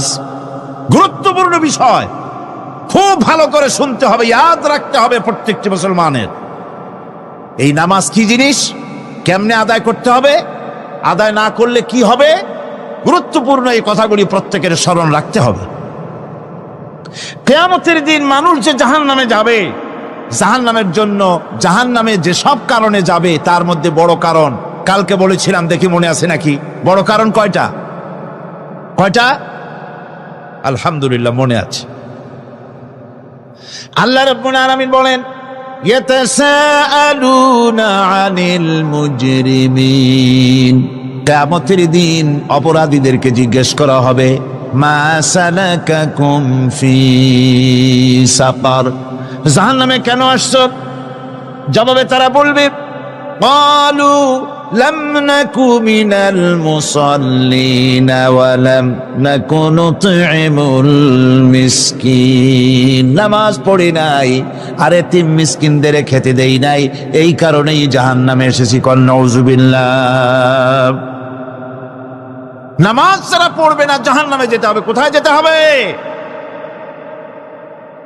আকীদাগত দিক থেকে ঈমান হলো তাওহীদের স্বীকৃতি, আর আমলের দিক থেকে নামাজ হচ্ছে তাওহীদের বহিঃপ্রকাশ। আপনি মুসলমান তা প্রমাণ হবে নামাজ দিয়ে। নামাজহীন ঈমানের দাবি মূল্যহীন। যার নামাজ নাই তার ঈমানের দাবি করার কোনো মূল্যই নেই। অনেক এরকম কথা বলে, হুজুর আমি মানুষটা নিতান্ত খারাপ না, যাই মনে করেন, গ্রামে রাস্তা বানাইছি, ব্রিজ করে দিয়েছি, কালভার্ট করেছি, এতিম মিসকিনরে তাও মাঝে মধ্যে খাবার দেই, বিধবারে কাপড় চোপড় দেই, মানুষটা আমি নিতান্ত খারাপ না, তবে এই মাঝে মধ্যে একটু নামাজ পড়ি না, তাতে কি আমার ঈমান নষ্ট হয়েছে নাকি? আমি বলি ভাই ঈমানই তো নাই, নষ্ট হবে কি? ঈমান থাকলে না নষ্ট হবে? ঈমান নাই। সুতরাং একজন মুসলমান যদি নামাজ না পড়ে নিজেকে মুসলমান বলে দাবি করার কোনো হক তার নাই, দাবি করার অধিকার নাই। নামাজ হচ্ছে জিন্দেগি, নামাজটাই মূলত জিন্দেগি। নামাজটা কি? জিন্দেগি। আল্লাহ রাব্বুল আলামিন শিখাচ্ছেন কুল ইন্না সালাতি ওয়া নুসুকি ওয়া মাহইয়ায়া ওয়া মামাতি লিল্লাহি রাব্বিল আলামিন।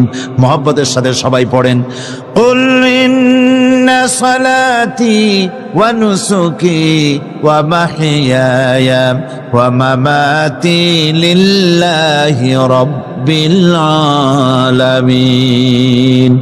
বলো আমার নামাজ, বলো আমার নামাজ, আমার কোরবানি, আমার হায়াত, আমার মত সবকিছুই আল্লাহ রব্বুল আলামিনের জন্য নিবেদিত।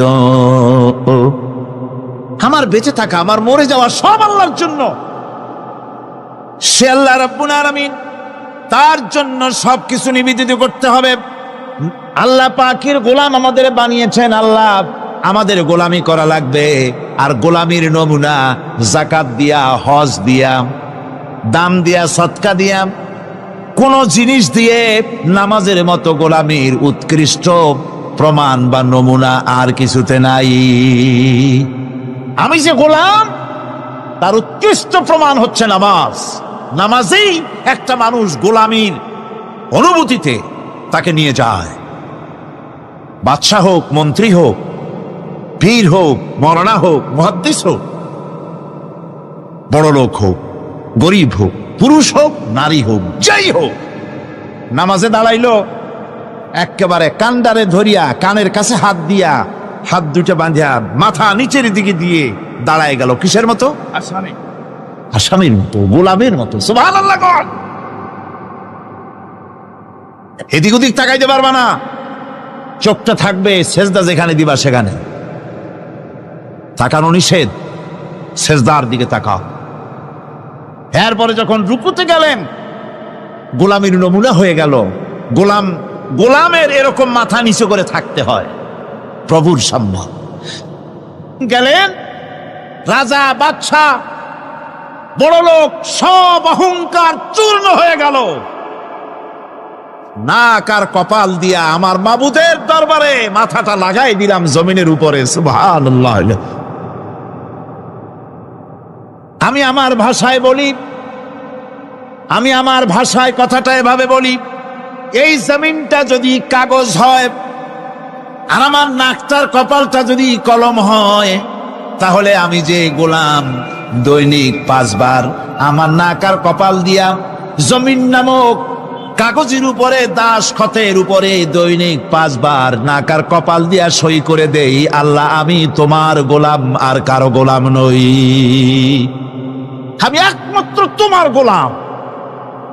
ঘুমের থেকে উঠে সেজদা দিয়া বলি, দুপুরের সময় কাজ ফালাইয়া আর একবার বলি, বিকেল আসার আগেই আসরে আর একবার বলি, দিন যখন শেষ হয় আর একবার বলি, রাতে যখন শুতে যাই আর একবার সেজদা দিয়া ঘোষণা করি, মাবুদ আমি তোমার গোলাম। সুবহানাল্লাহ।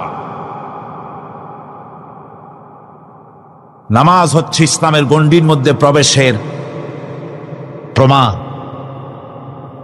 কোরআনে কারীম বলছে, ফাইন তাবু ওয়া আকামুস সালাতা ওয়া আতাউজ যাকাতা ফাইখওয়ানুকুম ফিদ্দীন।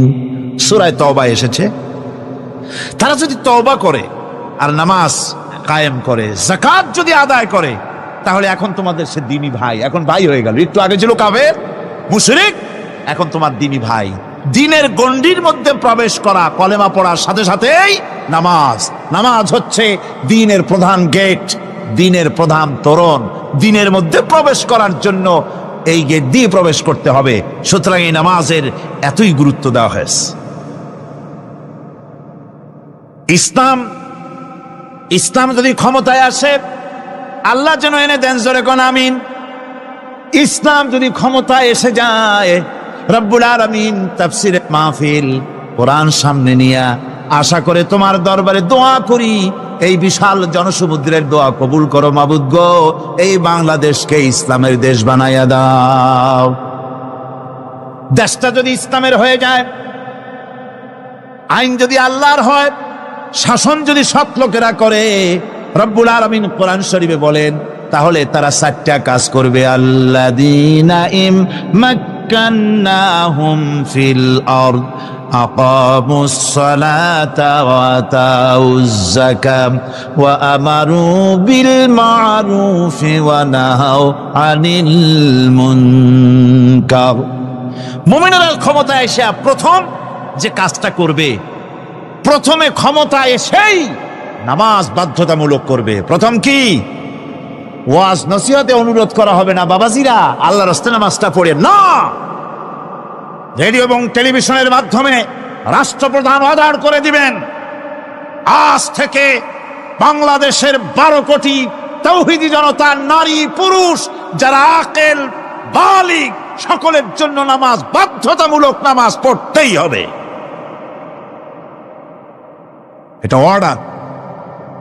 বেলা যখন 1টা বেজে যাবে, বেলা যখন 1টা বাজবে, সমস্ত মসজিদে আজান শুরু হয়ে যাবে।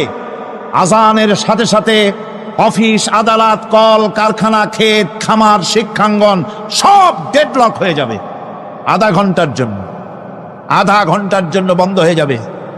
যারা মুসলমান অফিসে, কলেজে, ইউনিভার্সিটিতে, সর্বত্র তারা নামাজের জন্য প্রস্তুতি নেবেন। আধা ঘন্টার ভিতরে নামাজ আর খানা সেরে আবার কলেজ চলবে, বিশ্ববিদ্যালয় চলবে, কল চলবে, কারখানা চলবে, ক্যান্টনমেন্ট চলবে, সেক্রেটারিয়েট চলবে, সব আপন গতিতে চলতে থাকবে। আল্লাহর রহমত, বরকত আকাশ থেকে নাজিল হয়ে যাবে।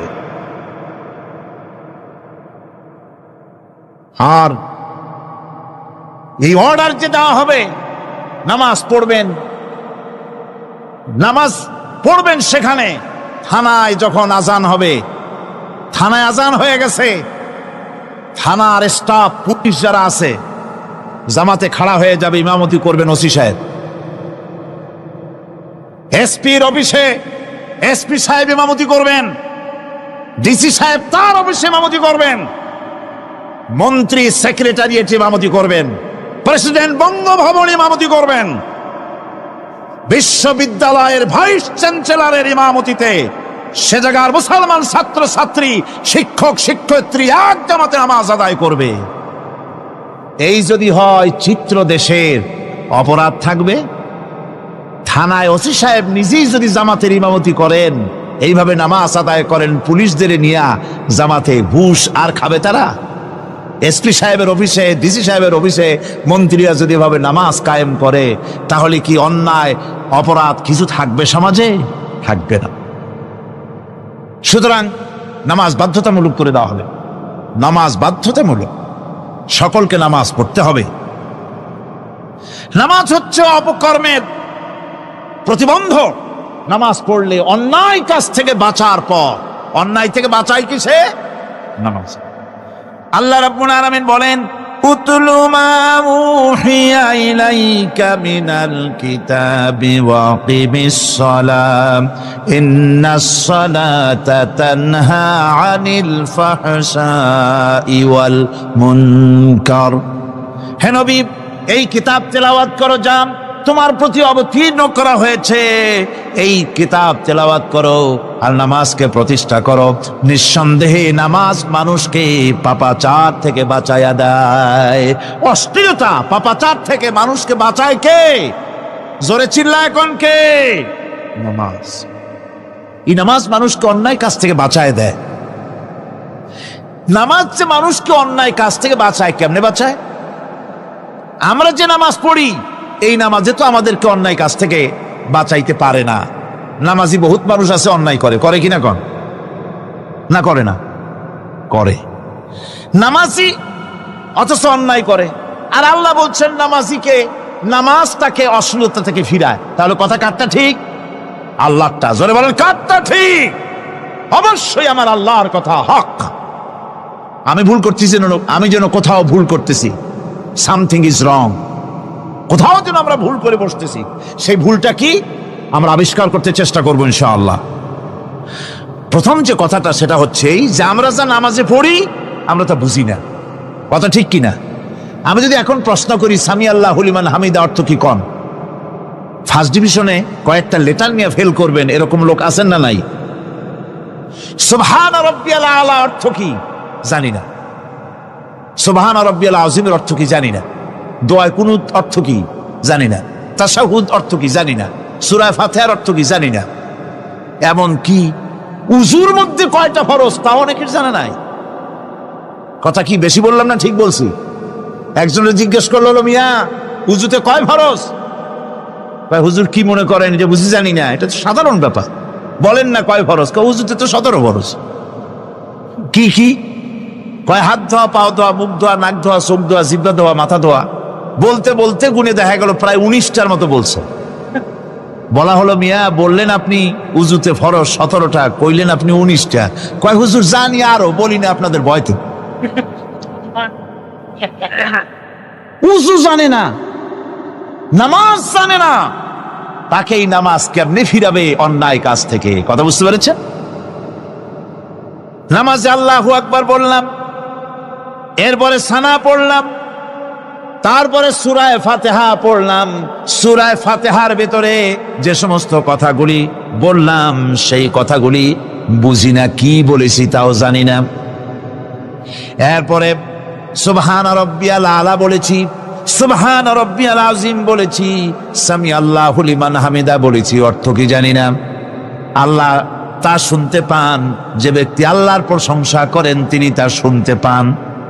নামাজের মধ্যে আইডিয়া দেওয়া হচ্ছে, তুমি যে আল্লাহর জন্য নামাজ পড়তেছো, প্রশংসা করতেছো, এটা এমন নয় যে আল্লাহ পাক দেখছেন না বা শুনতেছেন না। তুমি যা বলতেছো, প্রশংসা করতেছো, আল্লাহ পাক তা শুনতে পাচ্ছেন। সামি আল্লাহু লিমান হামিদা, সুবহান রাব্বিয়াল আলা, আমি মহান সর্বশ্রেষ্ঠ আল্লাহ রাব্বুল আলামিনের পবিত্রতা ঘোষণা করছি, আমি তার প্রশংসা করছি। সূরা ফাতিহার কি আমরা বলি আপনারা ব্যাখ্যা দেখে বুঝে নিয়েন, সেগুলি আমি এখানে বলে বাকি কথা সব শেষ করতে পারবো না। নামাজে কি পড়েন সেটা যদি জানতেন, অবশ্যই আল্লাহ রাব্বুল আলামিনের কথা কার্যকরী হয়ে যেত।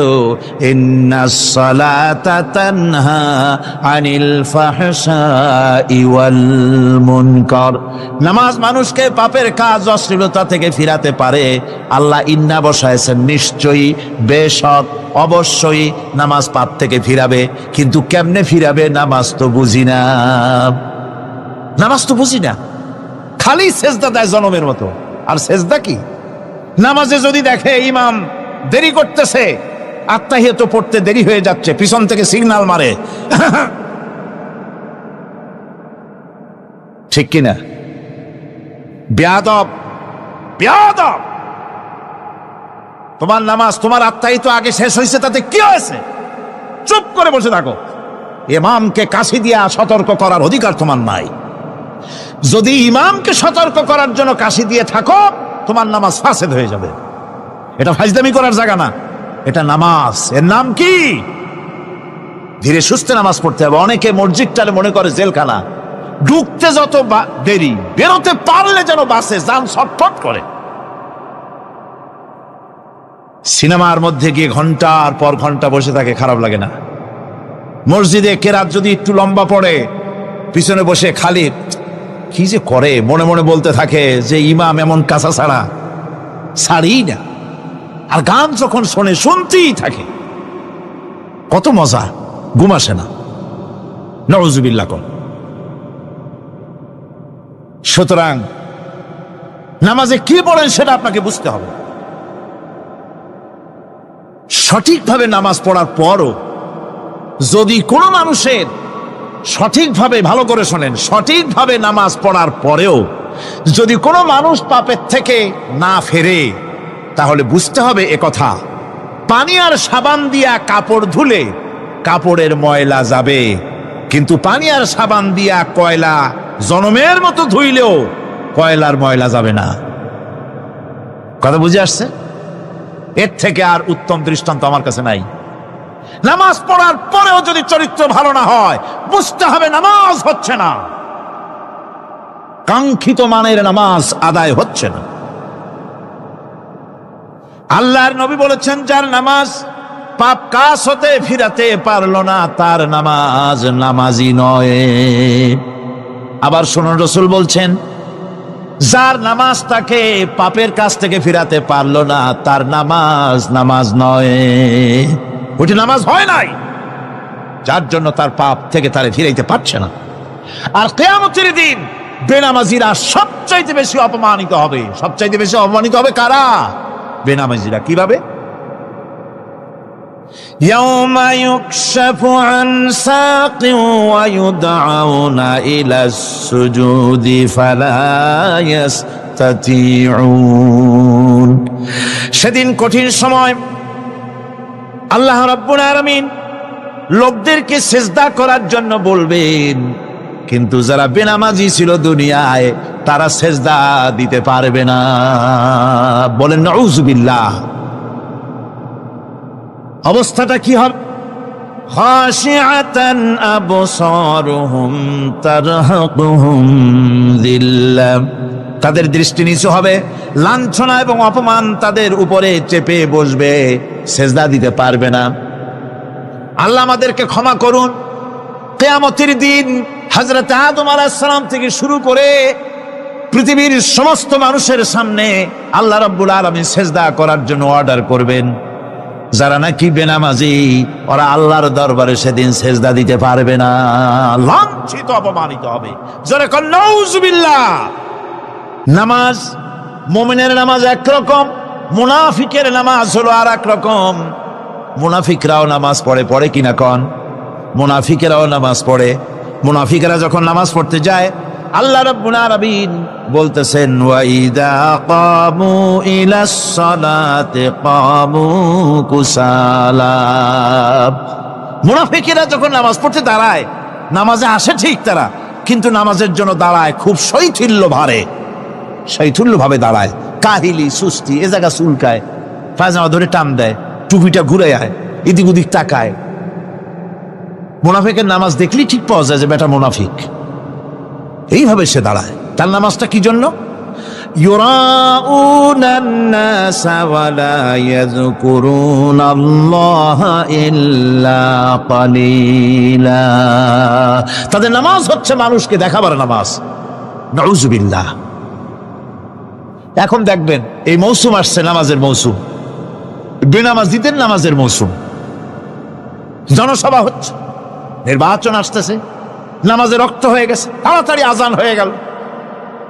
টুপি না থাকলে রুমাল একটা মাথায় দিল, উজু আছে কি না আছে, আল্লাহু আকবার, যা আছে কপালে হয়ে যাক। মানুষকে দেখাবার জন্য এরা নামাজ পড়ে। এরা আল্লাহর শরণার্থে নামাজ খুব কম লোকই পড়ে। এরা হচ্ছে মুনাফিক। দুনিয়া এবং আখিরাতে কল্যাণের জন্য একমাত্র মাধ্যম হচ্ছে নামাজ। দুনিয়াও যদি কল্যাণ চাই, আখিরাতেও যদি কল্যাণ চাই, তাহলে এর জন্য কি করতে হবে? কি করতে হবে? আমার কথা নয়, আল্লাহ রাব্বুল আলামিনের কথা শুনুন। রব্বুল আলামিন বলেন ক্বাদ আফলাহাল মুমিনুন আল্লাযীনা হুম ফি সালাতিহিম খাশিউন ওয়াল্লাযীনা হুম লিয-যাকাতি ফাঈলুন ওয়াল্লাযীনা হুম লিফুরুজিহিম হাফিজুন। নিশ্চিতভাবে সেই সব মুমিন কল্যাণ লাভ করবে, নিশ্চিতভাবে। তারা হচ্ছে ওই সব লোক যারা নিজেদের নামাজ ভীতি মিশ্রিত ভীতি মিশ্রিত অবস্থায় বিনয়ের সাথে যারা নামাজ আদায় করে, যারা বেহুদা কাজ থেকে বিরত থাকে, যারা যাকাতের পন্থায় কর্মতৎপর হয়, আর যারা নিজের লজ্জাস্থানকে হেফাজত করে।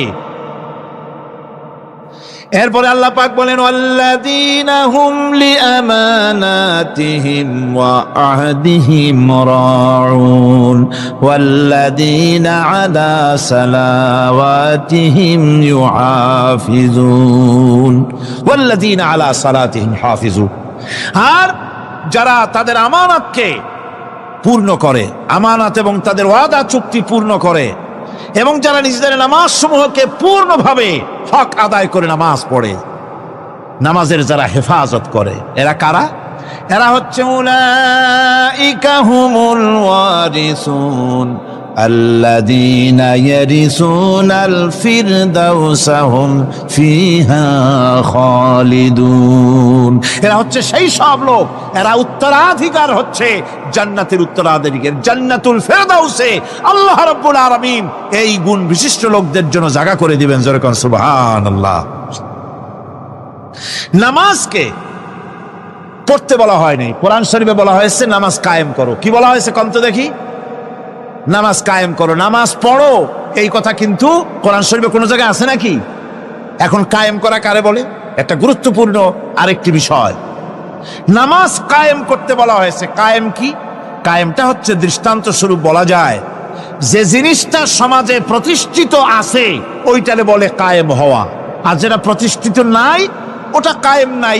কায়েম মানেই হলো প্রতিষ্ঠিত থাকা। যেমন আমাদের দেশে, আমাদের সমাজে নারী পুরুষ শিশু, বৃদ্ধ সকলেই কাপড় পরা, শাড়ি পরা, লুঙ্গি পরা, এই কাপড় পরাটা কায়েব আছে, প্রতিষ্ঠিত আছে না নাই?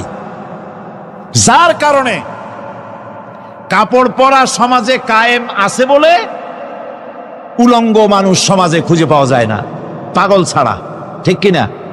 একটা বাচ্চাকেও যদি উলঙ্গ হতে বলেন এখানে, 5 বছর 6 বছর একটা বাচ্চাকেও, সে কিন্তু রাজি হবে না, ঠিক কিনা? যেহেতু কাপড় পরা সমাজে প্রতিষ্ঠিত আছে, সেহেতু উলঙ্গ মানুষ পাওয়া যায় না, কাপড় পরাটাই এখানে প্রতিষ্ঠিত। সুতরাং এখন অবস্থাটা এই হয়েছে, কাপড় পরা প্রতিষ্ঠিত আছে বলে কোন উলঙ্গ মানুষ এসে যদি এই মঞ্চে দাঁড়ায় আর বলে আমাকে একটু বক্তৃতা করতে দেন, আপনারা কি করবেন? মঞ্চে তো উঠতেই দিবেন না।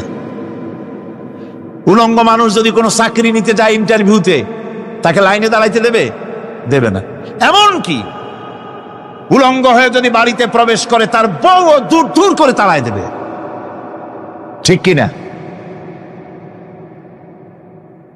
যেহেতু সমাজের ভিতরে কাপড় প্রতিষ্ঠিত আছে, সেই জন্য এই উলঙ্গ মানুষ পাওয়া যায় না। অনুরূপভাবে নামাজ যদি প্রতিষ্ঠিত হতো সমাজের ভিতরে, তাহলে বেনামাজি খুঁজে পাওয়া যেত না। চাকরি করতে গেলে সেখানে নামাজ মানদণ্ড হয়ে যেত, নামাজ পড়ে কিনা তা দেখে নেওয়া হতো। বেনামাজি লোক পাওয়াই যেত না যদি প্রতিষ্ঠিত থাকতো। প্রথম প্রশ্নই হতো তুমি নামাজ পড়ো কিনা।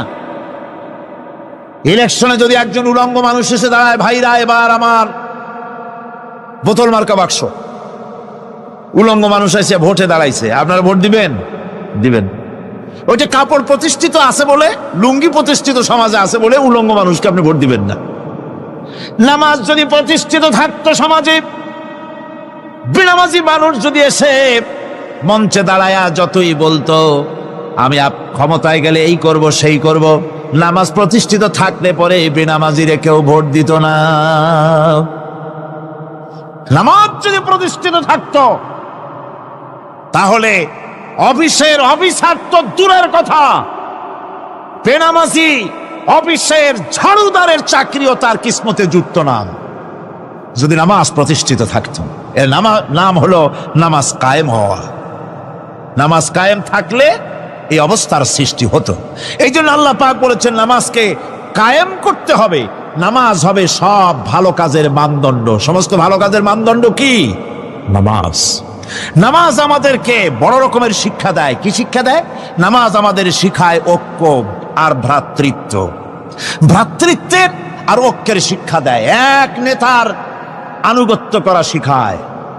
জামাত যত বড় হোক, ইমাম হবে কয়জন? একজন ইমাম হবে। আর এই ইমাম মানে কি? নেতা। ইমাম মানে কি? নেতা নির্বাচন শিখায় নামাজে। নেতা নির্বাচন কে শিখায়?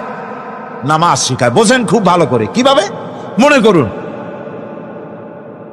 চট্টগ্রাম শাহী মসজিদে ইমাম প্রয়োজন। এখন সেই ইমাম নেওয়ার জন্য ইন্টারভিউ কল করা হলো, বিজ্ঞাপন দেওয়া হলো পত্রিকায়। অনেক আলেম আসলেন। ইন্টারভিউ বোর্ডে যারা বসলেন, তারা ইন্টারভিউটা কিভাবে নেবেন? যার মাথার চুল লম্বা বেশি তার ইমামতি দেওয়া হবে, যার লুঙ্গিটা পায়ের গিরার তলে তারে দেওয়া হবে, যার মোষটা মুখের মধ্যে গিয়া ঢুকছে, হাসি দিলে বুঝাই যায় না হাসে না কান্দে, তারে দিবে।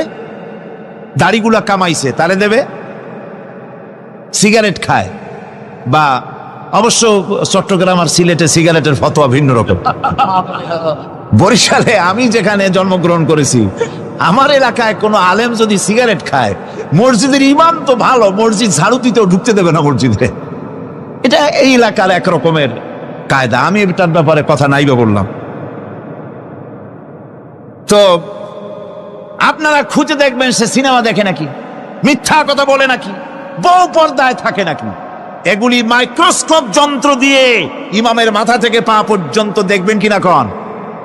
আচ্ছা এবার কন তো দেখি, এই ইমাম সাহেব ইমামতি করবে কতজন লোকের? 500, 1000। শাহী মসজিদে ধরেন 5000 লোক হইল। 5000 লোক, 5 5,000 লোকের ইমাম। নির্বাচনের সময় পা থেকে শুরু করে মাথা পর্যন্ত দেখেন, এমনকি বউ পর্যন্ত। বৌমনি আনিয়ে দেখেন না, পর্দায় থাকে কিনা এইটা আপনারা দেখেন, ঠিক কিনা? এ খবরটা নেন। 5,000 লোকের একটা ইমাম বানাতে গিয়ে মাইক্রোস্কোপ যন্ত্র দিয়ে দেখেন মোষ কেমন, দাড়ি কেমন, চুল কেমন, পাও কেমন, হাত কেমন, হাতে নখ লম্বা কিনা, দাঁতে ছাতা কিনা, বউ পর্দায় থাকে কিনা, মিথ্যা কথা কয় কিনা, এত দেখেন। আর যখন নির্বাচন আসে তখন 2.5 থেকে 3 লক্ষ মানুষের জন্য একজন এমপি নির্বাচিত হয়। সেই ইমামকে বাছাই করার জন্য নামাজ পড়ে কিনা, জিনাকার কিনা, মদখোর কিনা, সুদখোর কিনা, ঘুষখোর কিনা, বদমাশ কিনা বাছাই করা হয় না।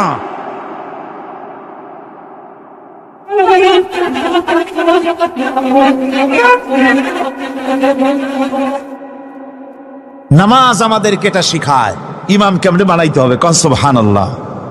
নামাজ ঐক্য শিখায়, নামাজ ভ্রাতৃত্ব শিখায়, নামাজ পারস্পরিক মহব্বত শিখায়, নামাজ নেতা কেমন হওয়া উচিত, নেতা নির্বাচন শিখায়।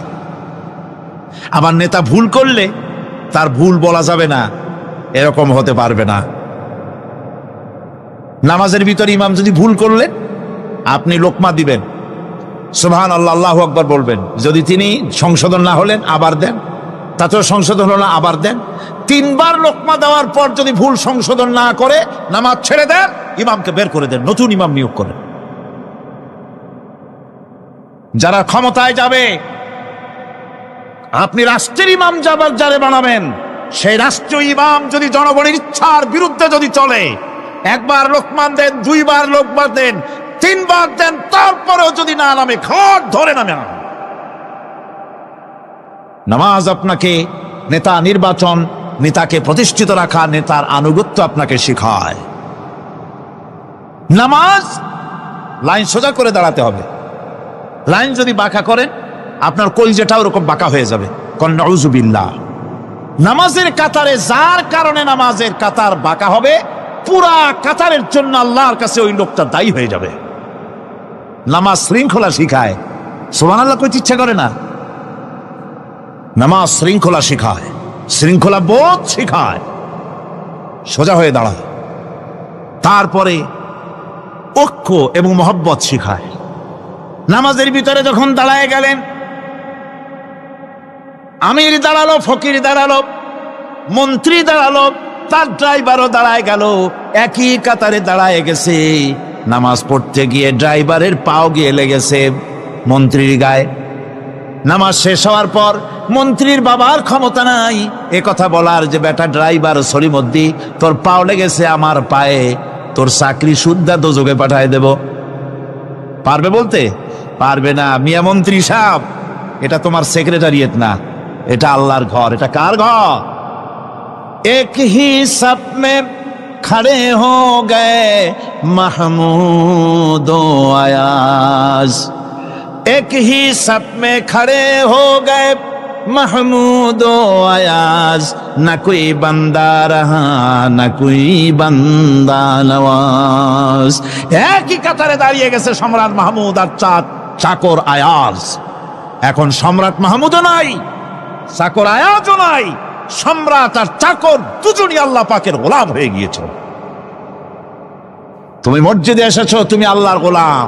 কার গোলাম? আল্লাহ পাকের গোলাম। এই জিনিস শিখায় নামাজ। নামাজ শিখায় মানুষকে পাঞ্চুয়ালিটি, নিয়মানুবর্তিতা, সময়ের জ্ঞান শিখায় নামাজ। নামাজ মানুষকে কি শিখায়? আল্লাহ রাব্বুল আলামিন বলছেন, ইন্নাস সালাতা কানাত আলাল মুমিনিনা কিতাবাম মাওকুতা। নিঃসন্দেহে নামাজ মোমেনদের নিয়মানুবর্তিতার সাথে ফরজ করা হয়েছে, তাদের উপরে নিয়মানুবর্তিতার উপরেই, সময়ের উপরে নামাজকে ফরজ করা হয়েছে। আপনার আন্দাজ মতো আপনি পড়তে পারবেন না, সময় মতো পড়তে হবে, আউয়াল ওয়াক্তে পড়তে হবে। আমার দেশের মসজিদগুলিতে ফজরের নামাজ পড়া হয় এমন সময় পূর্ব দিক ফর্সা হয়ে যায়। ইমাম সাহেব যদি ভুল করেন, নামাজ যদি দোহরাতে যান, তাহলে সূর্য উদয় হয়ে যাবে, এমন অবস্থা। নামাজ এত দেরিতে পড়া হয়। প্রত্যেক ওয়াক্তের নামাজ আউয়াল ওয়াক্তে পড়ার জন্য রাসূল সাল্লাল্লাহু আলাইহি ওয়াসাল্লাম তাগিদ করেছেন। সময়ের দিকে লক্ষ্য রাখতে বলা হয়েছে। যেই জাতি, লক্ষ্য করুন, যে জাতি দৈনিক 5 বার টাইমলি, অক্ত মতো, সময় মতো নামাজ আদায় করতে হয়, দুর্ভাগ্যজনক সত্য সেই জাতির কাছে সময়ের কোনো দাম নাই। সময়ের দাম নাই। 9টার গাড়ি কয়টায় আসবে? 9টার গাড়ি কয়টায় আসবে? একদিন দেখা গেল সত্যি 9টার সময় এসে গেছে। যাত্রীরা বলছে মাশাআল্লাহ, অন্তত একটা দিন তো 9টার সময় আসলো। স্টেশন মাস্টার বলছে না, খুশি হওয়ার কারণ নাই, আজকের না, এটা গতকালকেরটা। আমার আমেরিকার সফরের সময়, যে বাড়িতে আমি আমেরিকায় থাকি, কুইন্স এলাকায়, নিউ ইয়র্ক সিটিতে, সে বাড়িওয়ালা চাকরি করে। সে আমাকে বলল 10টি বছর আমি একটা ট্রেনে যাতায়াত করি। সে বলছে রাত 3:45 ট্রেনটা আসে, ওই ট্রেনে চড়ে সে তার কর্মস্থলে যায়।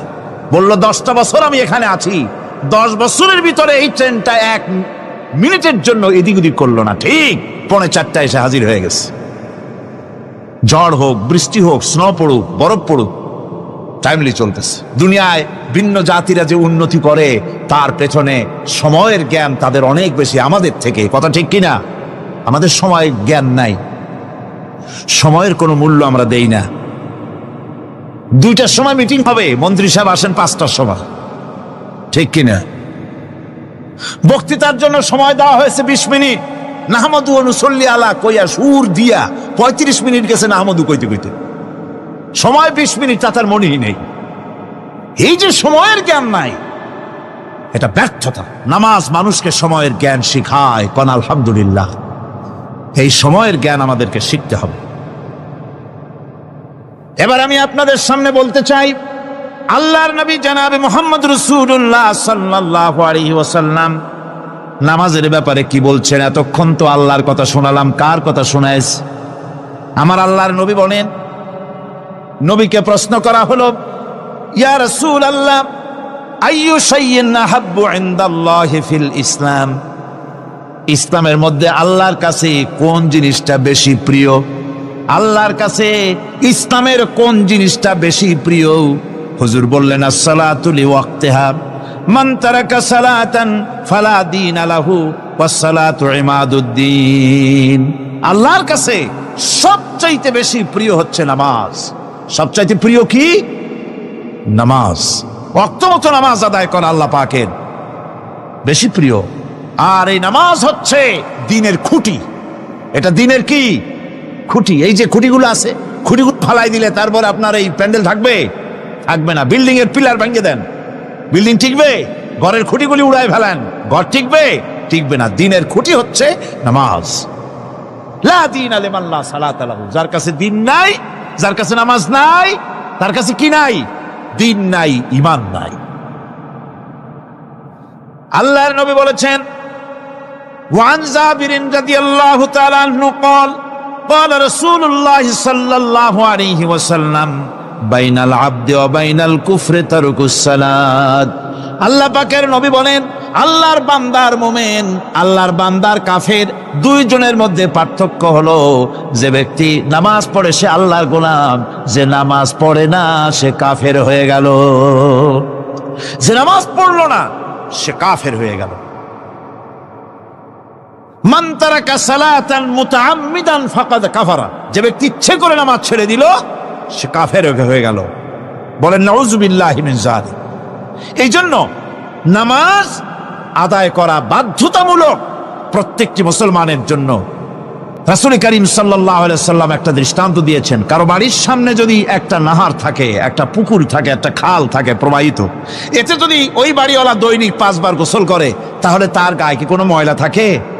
হুজুর, সাহাবীরা বললেন না হুজুর, থাকে না। হুজুর বললেন এটাই হলো নামাজের দৃষ্টান্ত। 5 ওয়াক্ত নামাজ যে আদায় করবে সে গুনাহ থেকে আল্লাহ পাক তাকে পবিত্র করে দিবেন। সুবহানাল্লাহি ওয়া বিহামদিহি। আমার ভাইয়েরা, নামাজ পড়লে পরে এক জুমা থেকে আর এক জুমা পর্যন্ত মানুষ যে সমস্ত গুনাহ করে, কবিরা গুনাহগুলি বাদে, শিরক আর কবিরা গুনাহগুলি বাদে যত গুনাহ আছে তার কাফারা হয়ে যায়। নামাজ যে সঠিকভাবে আদায় করবে, এই নামাজটা একটা কঠিন কাজ। নামাজটা কি কাজ? কে বলতেছেন এ কথা? আল্লাহ পাক। ওয়া ইন্নাহা লাকাবীরাতুন ইল্লা আলাল খাশিঈন। নামাজ একটা ভারী জিনিস, একটা কঠিন জিনিস। কাদের জন্য কঠিন নয়? যারা নাকি আল্লাহ পাককে ভয় করে। আল্লাযীনা ইয়াযুন্নুনা আন্নাহুম মুলাকু রাব্বিহিম ওয়া আন্নাহুম ইলাইহি রাজিউন। যারা নাকি একথা মনের ভিতরে ধারণা করে যে আল্লাহ রাব্বুল আলামিনের দরবারে আমার হাজির হওয়া লাগবে, মোলাকাত করা লাগবে, এই চিন্তা যারা করে তাদের জন্য নামাজ মোটেই কষ্টকর নয়, নামাজ মোটেই তাদের জন্য অসহনীয় নয়, বোঝা নয়, ভার নয়। তারা নামাজ আদায় ঠিকই করবে। এই জন্যে বিবি বাল বাচ্চা সকলকে নামাজের জন্য তাগিদ করতে হবে। যত ভাই এখানে এসেছেন নিজেরা পড়বেন, বিবি বাল বাচ্চাকে তাকিদ করবেন। আল্লাহ পাক বলছেন ওয়ানজির আশীরাতাকাল আকরাবিন, তোমার নিকটবর্তী যারা আছে তাদেরকে তুমি আল্লাহর ভয় দেখাও, নামাজের জন্য তাদেরকে বলো, আল্লাহর ভয় তাদের অন্তঃকরণের মধ্যে সৃষ্টি করে দাও। আর এই নামাজ পড়তে হবে জামাতের সাথে। নামাজ পড়তে হবে কিছুর সাথে? জামাতের সাথে। রাসূল করিম সাল্লাল্লাহু আলাইহি ওয়াসাল্লাম বলছেন, হুজুরের কাছে, আল্লাহর নবীর কাছে হযরতে আবু হুরায়রা রাদিয়াল্লাহু তাআলা আনহু হাদিসটি বর্ণনা করেছেন। হুজুরের কাছে একজন অন্ধ লোক এলো। সেই অন্ধ লোক এসে বললেন, হুজুর আমি তো চোখে দেখি না, জামাতের যে গুরুত্বের কথা আপনি বললেন, আমাকে কি রুখসত দেওয়া যায় নাকি? আমি অনেক সময় সাথী সঙ্গী পাই না, আমাকে কি রুখসত দেওয়া যায় নাকি? হুজুর বললেন, হ্যাঁ তোমাকে রুখসত দেওয়া গেল। অন্ধ যখন হেঁটে যাচ্ছিলেন নবীজি তাকে আবার ডাকলেন, ডেকে জিজ্ঞেস করলেন, অন্ধ নামাজের মসজিদের আজান কি তোমার কানে যায়? বলে, হ্যাঁ আমি আজান শুনি। হুজুর বললেন, আজানের জবাব দিবা, মসজিদে এসে জামাতে নামাজ পড়বা। একজন অন্ধকে রুখসত দেওয়া হয় নাই। মসজিদে আজান শোনার পর ঘরে বসে যদি নামাজ আদায় করেন, নামাজের হক আদায় হবে না। হুজুর সাল্লাল্লাহু আলাইহি ওয়াসাল্লাম বলেছেন, মসজিদে আজান হওয়ার পর যে ব্যক্তি ঘরে বসে নামাজ পড়ে, আমার ইচ্ছা হয় ঘরটা আগুন দিয়ে জ্বালায় দেই। কে বলতেছেন? রাহমাতুল লিল আলামিন বলতেছেন। রাহমাতুল লিল আলামিন বলতেছেন, ঘরের মধ্যে যদি মেয়ে লোক আর বাচ্চারা যদি না থাকতো, তাহলে আমার ইচ্ছা হয় আমি বলি আগুন দিয়ে ঘরটারে জ্বালায় দাও। এই ঘরের মহব্বতেই তো সে বাইর হয় না। নামাজের এত বড় গুরুত্ব দেওয়া হয়েছে। আমার বন্ধুগণ, এই নামাজের জামাতি আল্লাহর নবী জীবনের শেষ নামাজ জামাতে আদায় করেছেন। জীবনের শেষ নামাজটাও জামাতে আদায় করলেন। তখন তার এমন অবস্থা, এত অসুস্থ, দাঁড়াতে পারেন না, হাঁটতে পারেন না। দুইজন সাহাবীর কাঁধের উপরে ভর করে তারপরে বহু কষ্ট করে মসজিদে গিয়ে নামাজ আদায় করেছেন। খুতবা দিয়েছেন, বললেন, খুতবা দিতে গিয়ে বললেন, আজ থেকে মসজিদ নববীর চতুর্দিকের সকলের দরজা বন্ধ হয়ে যাবে, শুধু আবু বকরের দরজাটা খোলা থাকবে।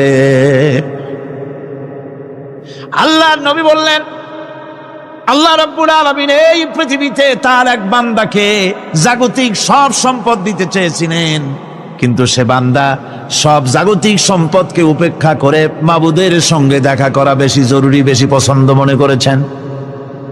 এতটুকুন কথা নবীজি বললেন, কেউ কিছু বুঝলো না। হযরতে আবু বকর রাদিয়াল্লাহু তাআলা আনহু হুজুরের এই কথা শুনে কাঁদতে কাঁদতে তিনি অস্থির হয়ে যাচ্ছেন। সাহাবীরা চিন্তা করলেন, হুজুর কার না কার কথা বলেছেন, তাতে কান্নার কি আছে? বয়োবৃদ্ধ, জ্ঞান বৃদ্ধ হযরতে আবু বকর রাদিয়াল্লাহু তাআলা আনহু বুঝতে পেরেছেন এই পৃথিবীর সব সম্পদ তো আল্লাহ হুজুরকেই দিতে চেয়েছিলেন। তিনি সমস্ত সম্পদকে উপেক্ষা করে তার মাবুদের সঙ্গে দেখা করার জন্য প্রস্তুতি নিয়েছেন। তার মানে হলো আল্লাহ নবীর বিদায় হয়ে যাবেন, আমরা নবী থেকে এতিম হয়ে যাব। নবীজি ঘরের মধ্যে প্রবেশ